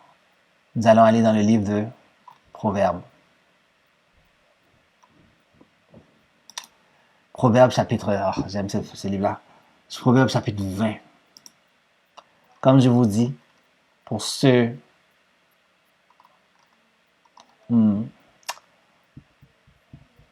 qui reçoivent cette parole et qui comprennent cette parole, pour ceux qui reçoivent cette parole et qui comprennent cette vérité-là aujourd'hui, si vous avez un problème dans votre vie présentement, vous allez être libre aujourd'hui présentement. Parce que les problèmes sont décidés du monde spirituel d'abord, avant de descendre sur nous. C'est pour ça que vous pensez dans votre tête. Vous pensez, puis les idées sortent de là-haut. Là-haut va vous donner les idées pour les régler. Si c'est pas réglé, si c'est pas encore réglé, vous n'avez pas besoin de vous en faire. Vous continuez à penser, à prier, vous attendez la réponse. Ça va se résoudre quand même, parce que tout ce que vous faites dans votre vie était déjà décidé, prédécidé avant la fondation du monde.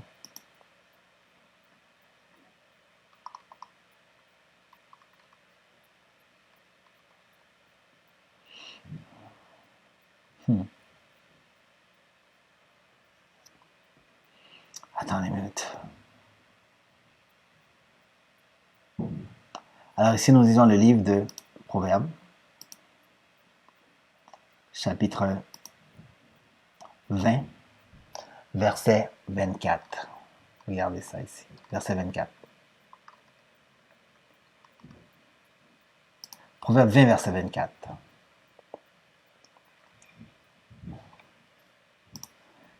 Ça dit comme suit. C'est l'Éternel qui dirige les pas de l'homme. Qu'est-ce que vous avez compris là-dedans? C'est l'Éternel. Hein? C'est pas écrit c'est l'homme qui dirige ses pas. Non. C'est l'Éternel qui dirige les pas de l'homme. OK? C'est pas la décision de l'homme. C'est pas ma décision aujourd'hui de parler devant vous. J'avais jamais rêvé ça, moi, auparavant. C'est juste que je me suis trouvé là, en train de faire ça. Et voilà, c'est ce que ça donne. Mais tout ce qui se passe, c'est la décision. Au moins, je le sais. C'est pour ça que je le fais avec un sourire. Parce que je sais que j'ai été touché, j'ai été choisi. Et je sais dans quel temps que je suis. Mais je m'en fais pas pour rien du tout. Je m'en fais pas pour rien du tout. Parce que je sais que la décision vient de l'Éternel, Yahweh. C'est Yahweh qui dirige les pas de nous tous sur la terre. Ensuite, il dit, mais l'homme, mais vous, si vous n'êtes pas réveillé spirituellement, pouvez-vous vraiment comprendre qu'est-ce que vous venez juste de lire là ici? Peut-il comprendre, savoir? Pouvez-vous vraiment comprendre?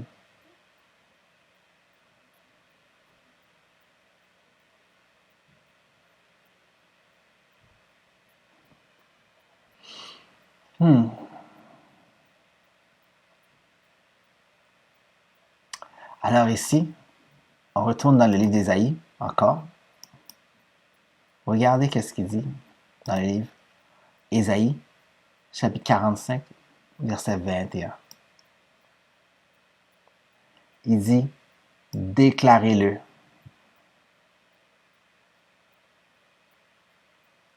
Et faites-les venir, qu'ils prennent conseil les uns des autres.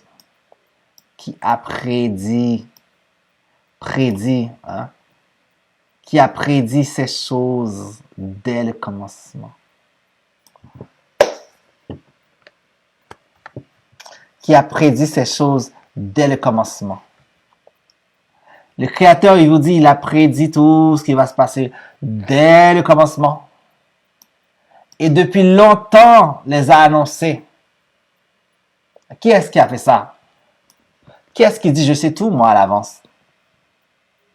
Et depuis longtemps, il dit, n'est-ce pas moi, Yahweh? Il n'y a point d'autre Dieu que moi. Il n'y a point d'autre pouvoir à côté de moi. Il dit, il est seul qui fait ça dès le commencement. Je suis le seul Yahweh, juste et qui sauve. Alors, des fois, il y a des gens Parce qu'il voit qu'il dit « Je suis le seul juste et qui sauve ». Alors, ils ont la confusion pour dire « Mais le Messie, son nom, ça veut dire sauveur, Yahweh Shai ». Donc, ils pensent que le Fils est le Père. Ce qu'ils n'ont pas compris, c'est que le Père vous dit ce que le Fils fait lui aussi, le Messie lui-même. La mission, son accomplissement et sa création dès le commencement. Il a été le premier-né de la création, le premier et le dernier. Tout ce que lui aussi fait est déjà décidé par le Père. Il est le dessein du Père lui aussi. Comme nous tous, c'est pour ça qu'il nous appelle notre frère, ses amis. Il y en a un seulement qui a fait tout. Et le Messie, le Fils, il parle, la parole de sa bouche vient de son Père, il le sait, comme moi, présentement. Ce que je dis vient du Père. Pas parce que je me sens spécial. Ce que vous dites aussi vient du Père. Parce que tout ce que vous dites dans votre tête, même les bons et les mauvais, les conneries, les hauts et les bas, le Père a toujours su ça. Regardez ça, il dit, c'est lui qui a prédit toutes ces choses, tout ce que vous allez faire en 2020, en 2021, il sait déjà. En 2022, 2023, jusqu'à la fin, il sait. Et pour l'éternité, il sait déjà tout ce que vous allez faire. Alors, s'il sait déjà tout ce que vous allez faire, comment vous pouvez avoir le libre arbitre? Le libre arbitre de choisir. Non, dans votre pensée, vous avez des idées. Mais les idées que vous avez dans votre pensée ne viennent même pas de vous. En plus.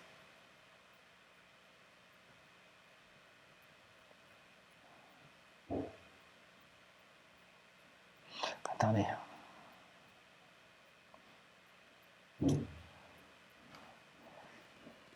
Alors ici, il dit, et depuis longtemps les a annoncés. N'est-ce pas moi qui fais ces choses, dit Yahweh? Il n'y en a point d'autre pouvoir que moi. Satan n'est pas là-dedans. Okay? Il n'y en a pas d'autre là-dedans. Je suis le seul Yahweh juste et qui sauve. Et ensuite, il vous donne l'avertissement. Tournez-vous vers moi et vous serez sauvés. Hein? Comment on le tourne vers lui? Hein? En faisant les lois et les commandements. C'est comme ça on tourne vers lui. Tournez-vous vers moi et vous serez sauvés, vous tous qui êtes aux extrémités de la terre. Mais il parle spécifiquement à une personne, à une nation, son peuple d'Israël, le Négro, qui a été mis captif. Il vous parle. Tournez-vous vers moi, vous tous qui êtes aux extrémités de la terre, en grande partie les 12 tribus d'Israël, il parle présentement. Car je suis Yahweh et il n'y en a point d'autre. Il veut dire, que vous voulez ou pas, Malcolm X, Martin Luther King, Farrakhan, Toussaint Louverture, Dessalines, tous les vaudous, tous les catholiques, tous les papes, tout le système au complet, ne peut rien faire pour vous. Seulement lui. Il a dit, tournez-vous vers moi.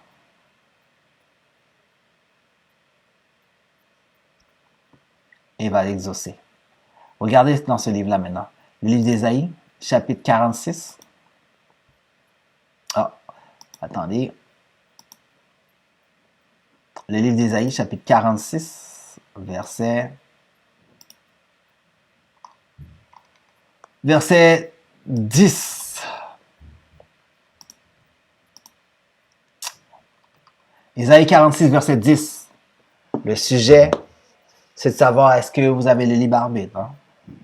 Alors, si jamais vous pensez ça, voici quelques versets pour vous rafraîchir la mémoire que le Créateur lui-même dit. Moi, je ne fais que lire. Hein?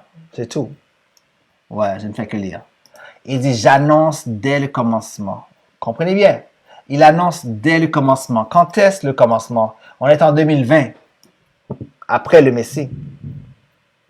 2020 après le Messie. Alors, le commencement était depuis quand? Ah, il y a longtemps. Alors, il dit, il annonce, il y a longtemps, des milliers d'années, dès le commencement, ce qui doit arriver en 2020, 2021. Il savait déjà que le coronavirus allait arriver. C'est ça qu'il vous dit, là. Le coronavirus, pour lui, c'était déjà prévu. Pour lui, c'était déjà prévu. Corona, c'est pas juste ça qui est prévu. Et longtemps d'avance, il annonce longtemps d'avance ce qui n'est pas encore accompli. Oh, come on. Vous voulez voir une prophétie? Attends, je vais vous donner une prophétie. Je vais juste pas l'oublier. Je vais donner une prophétie qui n'est pas encore accomplie. On va y aller dans tout à l'heure. Je l'écris pour pas l'oublier. Vous allez voir. Et pensez bien. Si on a le libre arbitre, essayez de changer la prophétie que je vais vous montrer, ok? Alors, j'annonce dès le commencement ce qui doit arriver et longtemps d'avance ce qui n'est pas encore accompli. Je dis, le Créateur qui parle, je dis, mes arrêts subsisteront. Ça veut dire quoi, mes arrêts? Ce que j'ai dit, j'ai décidé qu'il doit arriver, va arriver. Vos prières ne vont rien changer, en d'autres mots. Parce que le livre est déjà fini. Des fois, je dis aux gens, regarde. Des fois, je dis aux gens, tu vois ça ici? Laisse-moi vous montrer. C'est pas compliqué à penser, ok? Ça, c'est la Bible. C'est écrit du début jusqu'à Apocalypse. C'est terminé. Il n'y a plus d'autres textes qui vont s'ajouter. Et puis, c'est déjà écrit la fin là-dedans. Alors, si c'est terminé, il n'y a pas d'autres textes qui vont s'ajouter, comment vos prières vont changer et ajouter d'autres textes? Si c'est déjà décidé. Vous qui regardez et moi qui regardons aujourd'hui, nous sommes quelque part dans le livre, dans une page. Notre année, notre époque est quelque part là. Il faut juste que vous trouviez dans quelle époque que vous êtes. Pour savoir où est-ce que vous êtes rendu. Parce que nous sommes à l'intérieur et c'est pas encore terminé. Ça veut dire que la fin, il y a des choses que nous n'avons pas encore vues s'exécuter. Et le Créateur, il écrit un peu par-ci et un peu par-là. Un peu par-ci et un peu par-là. Les gens qui ne lisent pas l'Ancien Testament, ils passent tout droit parce que dans l'Ancien Testament, tout n'est pas accompli. C'est pour ça que le Créateur n'a jamais créé de l'Ancien Testament. Okay? Dans la vraie vie, il n'a jamais créé l'Ancien Testament. Les hommes ont créé l'Ancien Testament, mais pas le Créateur. Il n'a jamais créé ça. Il a créé un rouleau dans le livre. Okay? Il n'y a pas d'Ancien Testament. Les hommes ont fait ça, pas lui. Alors, nous retournons ici. Il dit, Isaïe 46, verset 10, « J'annonce dès le commencement ce qui doit arriver, et longtemps d'avance ce qui n'est pas encore accompli. » Longtemps d'avance ce qui n'est pas encore accompli. Je dis, mes arrêts subsisteront, et j'exécuterai toute ma volonté. Quand vous priez Notre Père, qu'est-ce que vous lui dites? Notre Père qui est dans les cieux, que ton nom soit sanctifié, que ton règne vienne. Après, vous lui dites quoi? Que sa volonté soit faite. Vous lui dites sa volonté soit faite. Mais qu'est-ce que ça veut dire finalement? Nous n'avons pas de volonté. J'exécuterai toute ma volonté. Ensuite, le Créateur vous dit, verset 11, c'est moi qui appelle de l'Orient un oiseau de proie, d'une terre lointaine, un homme pour accomplir mes desseins. Je l'ai dit et je le réaliserai. Vous avez vu ça? Il a dit, j'ai mis un homme pour accomplir mes desseins. La même façon qu'il avait fait ça à Pharaon, la même façon qu'il fait ça aujourd'hui avec le président d'Haïti, Jovenel Moïse, tous les présidents dans le monde entier, Trump, tous les rois de la terre, il les guide tous, c'est lui qui les fait faire toutes. Toutes leurs conneries qu'ils font, c'est lui qui les fait faire. Pourquoi? Pour arriver à sa volonté. Quelle est sa volonté? La destruction, le retour du Fils, le chaos total, parce que le Fils doit venir dans le chaos pour régler les problèmes. Et de trancher, et de juger. Je l'ai dit et je le réaliserai. Je l'ai conçu et je l'exécuterai. Mais regarde le mot ici. Je l'ai conçu. Créateur, c'est moi qui a conçu ça. Non? C'est moi qui a conçu ça. Il dit, je l'ai conçu et je l'exécuterai. Écoute-moi, Jean endurci le cœur, ennemi de la droiture. Il vous appelle ennemi de la droiture parce qu'ils savent que les gens n'aiment pas lire. Okay? La vérité est dans la lecture. Je fais approcher ma justice. Sa justice, c'est le Fils avec les anges, les millions et des millions d'anges qui vont débarquer. Elle n'est pas loin. Non, ils sont pas loin. Quelle histoire. Ils sont pas loin. Je vais vous montrer qu'est-ce qui va arriver quand ils vont être là. Ils sont vraiment pas loin. Alors, juste pour vous montrer que la prophétie n'est pas encore accomplie, regardez ça ici. Il dit, elles ne sont pas loin, sa justice et mon salut, le Fils, il ne tardera pas. Je mettrai le salut en Sion. En Sion, il va mettre le salut en Israël. Et ma gloire sur les enfants d'Israël. Voilà. Maintenant, regarde le Fils un peu quand il va venir, juste pour vous montrer que tout n'est pas accompli. Le Créateur, il n'a pas encore exécuté tous ses desseins dans l'Ancien Testament.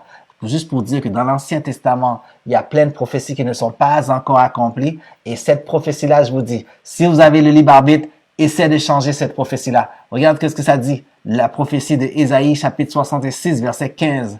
Voici le jugement, voici le Fils du Créateur quand il va venir sur la terre. Voici ce qu'il va venir faire. Ésaïe 66, verset 15. Est-ce que ça peut changer ça? J'entends les chrétiens vont monter, vont aller au ciel. Ah oui, vous allez au ciel? Pendant que vous allez au ciel, regarde qu'est-ce qui va se passer, ok? En même temps que vous voulez monter. Ésaïe 66, verset 15. Car voici, l'Éternel arrive dans un feu. L'Éternel va envoyer ses avions, son Fils, pour pouvoir venir dévorer la planète. Ça veut dire qu'il va y avoir la guerre. L'Éternel arrive dans un feu. Et ces chars, j'ai bien dit ces avions, ces chars, il y a des chars qui vont voler. Donc, on appelle les avions du Créateur, les anges. Ils ont des soucoupes lumineux. Il y en a plein qu'on monte de plus en plus dans ces derniers temps, un peu partout sur Internet. Vous pouvez les voir. Écrit, qu'est-ce que je peux vous dire d'écrire? Écrit OVNI ou écrit, vous allez faire vos recherches. Et les chars sont comme un tourbillon.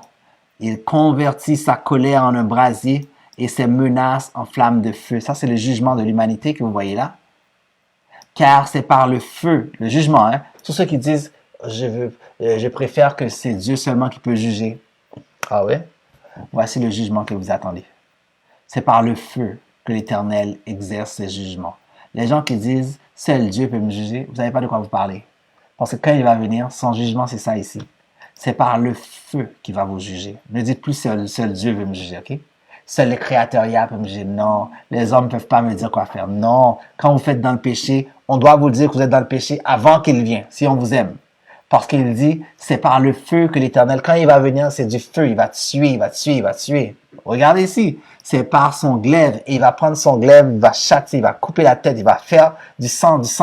C'est le jugement du Créateur qu'il châtie toute chair, tous ceux qui font pas les lois et les commandements. Et ceux que tuera l'Éternel seront en grand nombre. Vous avez vu ça? C'est ça son jugement. Seul Dieu le juge, hein? Seul Dieu peut le juger. Voilà son jugement.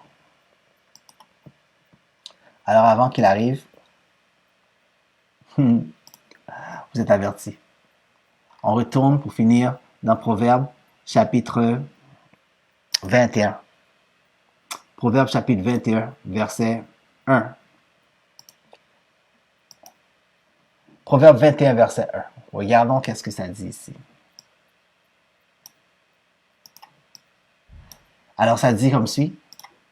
Le cœur du roi. Qu'est-ce que ça veut dire? Le cœur dans la Bible, c'est la tête, les pensées du roi. Quel roi? Tous les rois de la terre. Donald Trump et tous les autres rois qui sont passés. Quand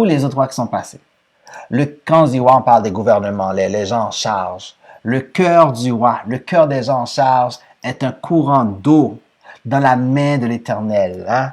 Ici, j'ai de l'eau ici. Je verse de l'eau dans ma main ici. Ok, j'ai versé de l'eau dans ma main, je vais vous montrer. J'ai versé de l'eau dans ma main ici. Hein? J'ai vraiment versé de l'eau. Maintenant, est un courant d'eau de la main éternelle. Il fait ça.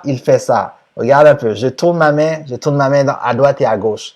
Est un courant d'eau dans la main éternelle. Qu'est-ce que ça veut dire? Ça veut dire, il l'incline partout où il veut. Tous les rois de la terre, toutes les décisions de tous les gouvernements, le Père Céleste nous dit que tout ce qu'ils ont fait, c'est sa volonté. Pourquoi? Pour que son livre puisse être exécuté, pour que son dessein puisse être exécuté parfaitement. Et maintenant, nous allons lire, pour terminer encore, le livre on est toujours là dans Psaume, chapitre 16, verset 9. Psaume 16, verset 9.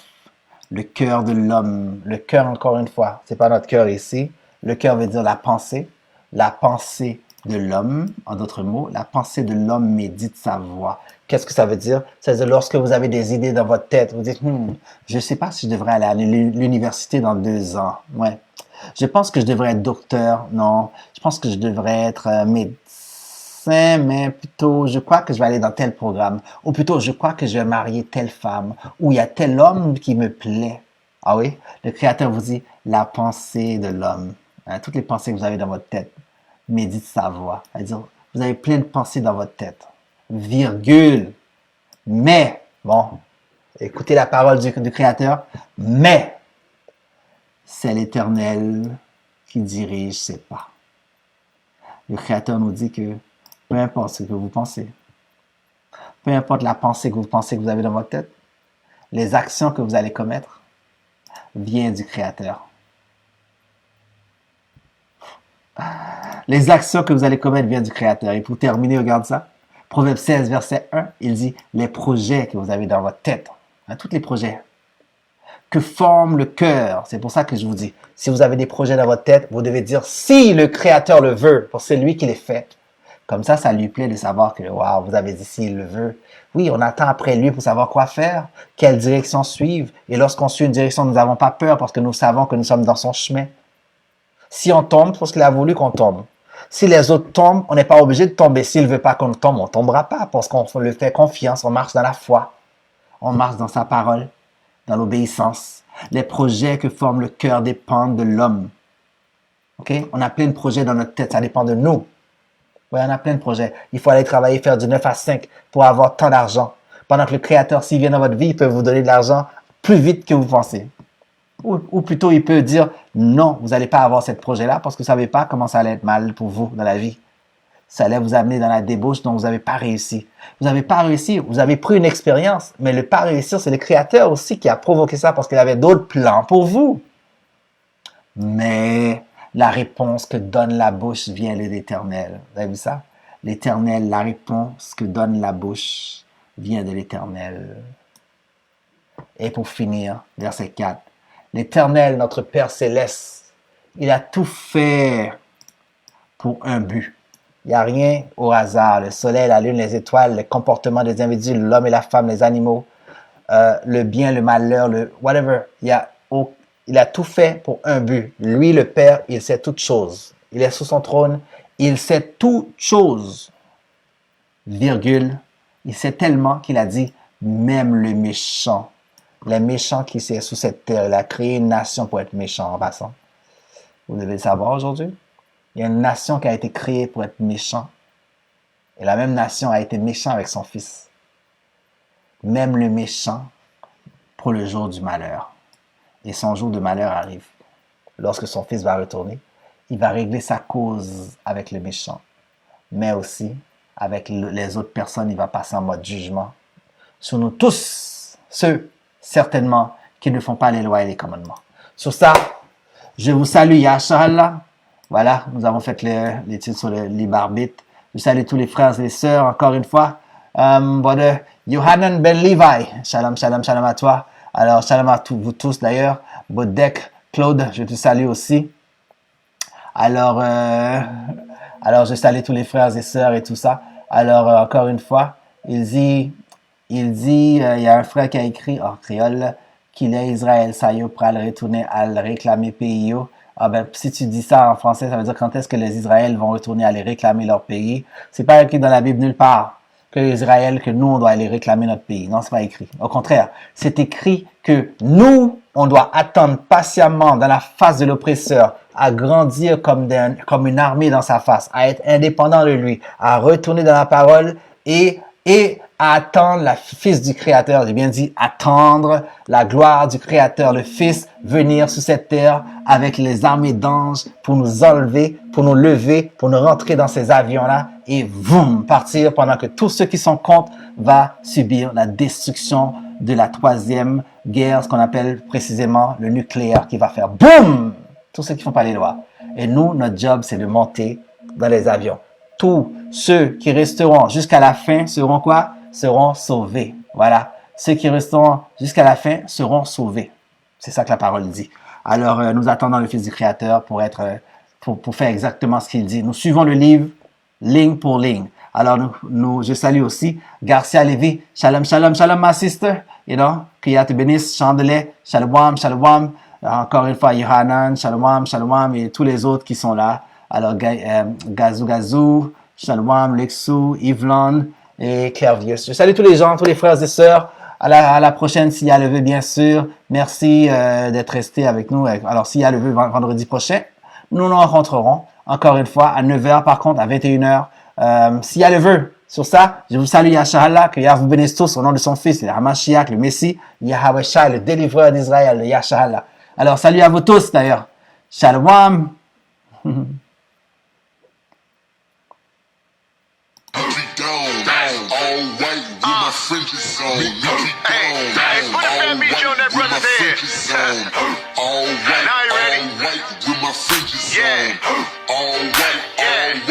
Hey, you can catch me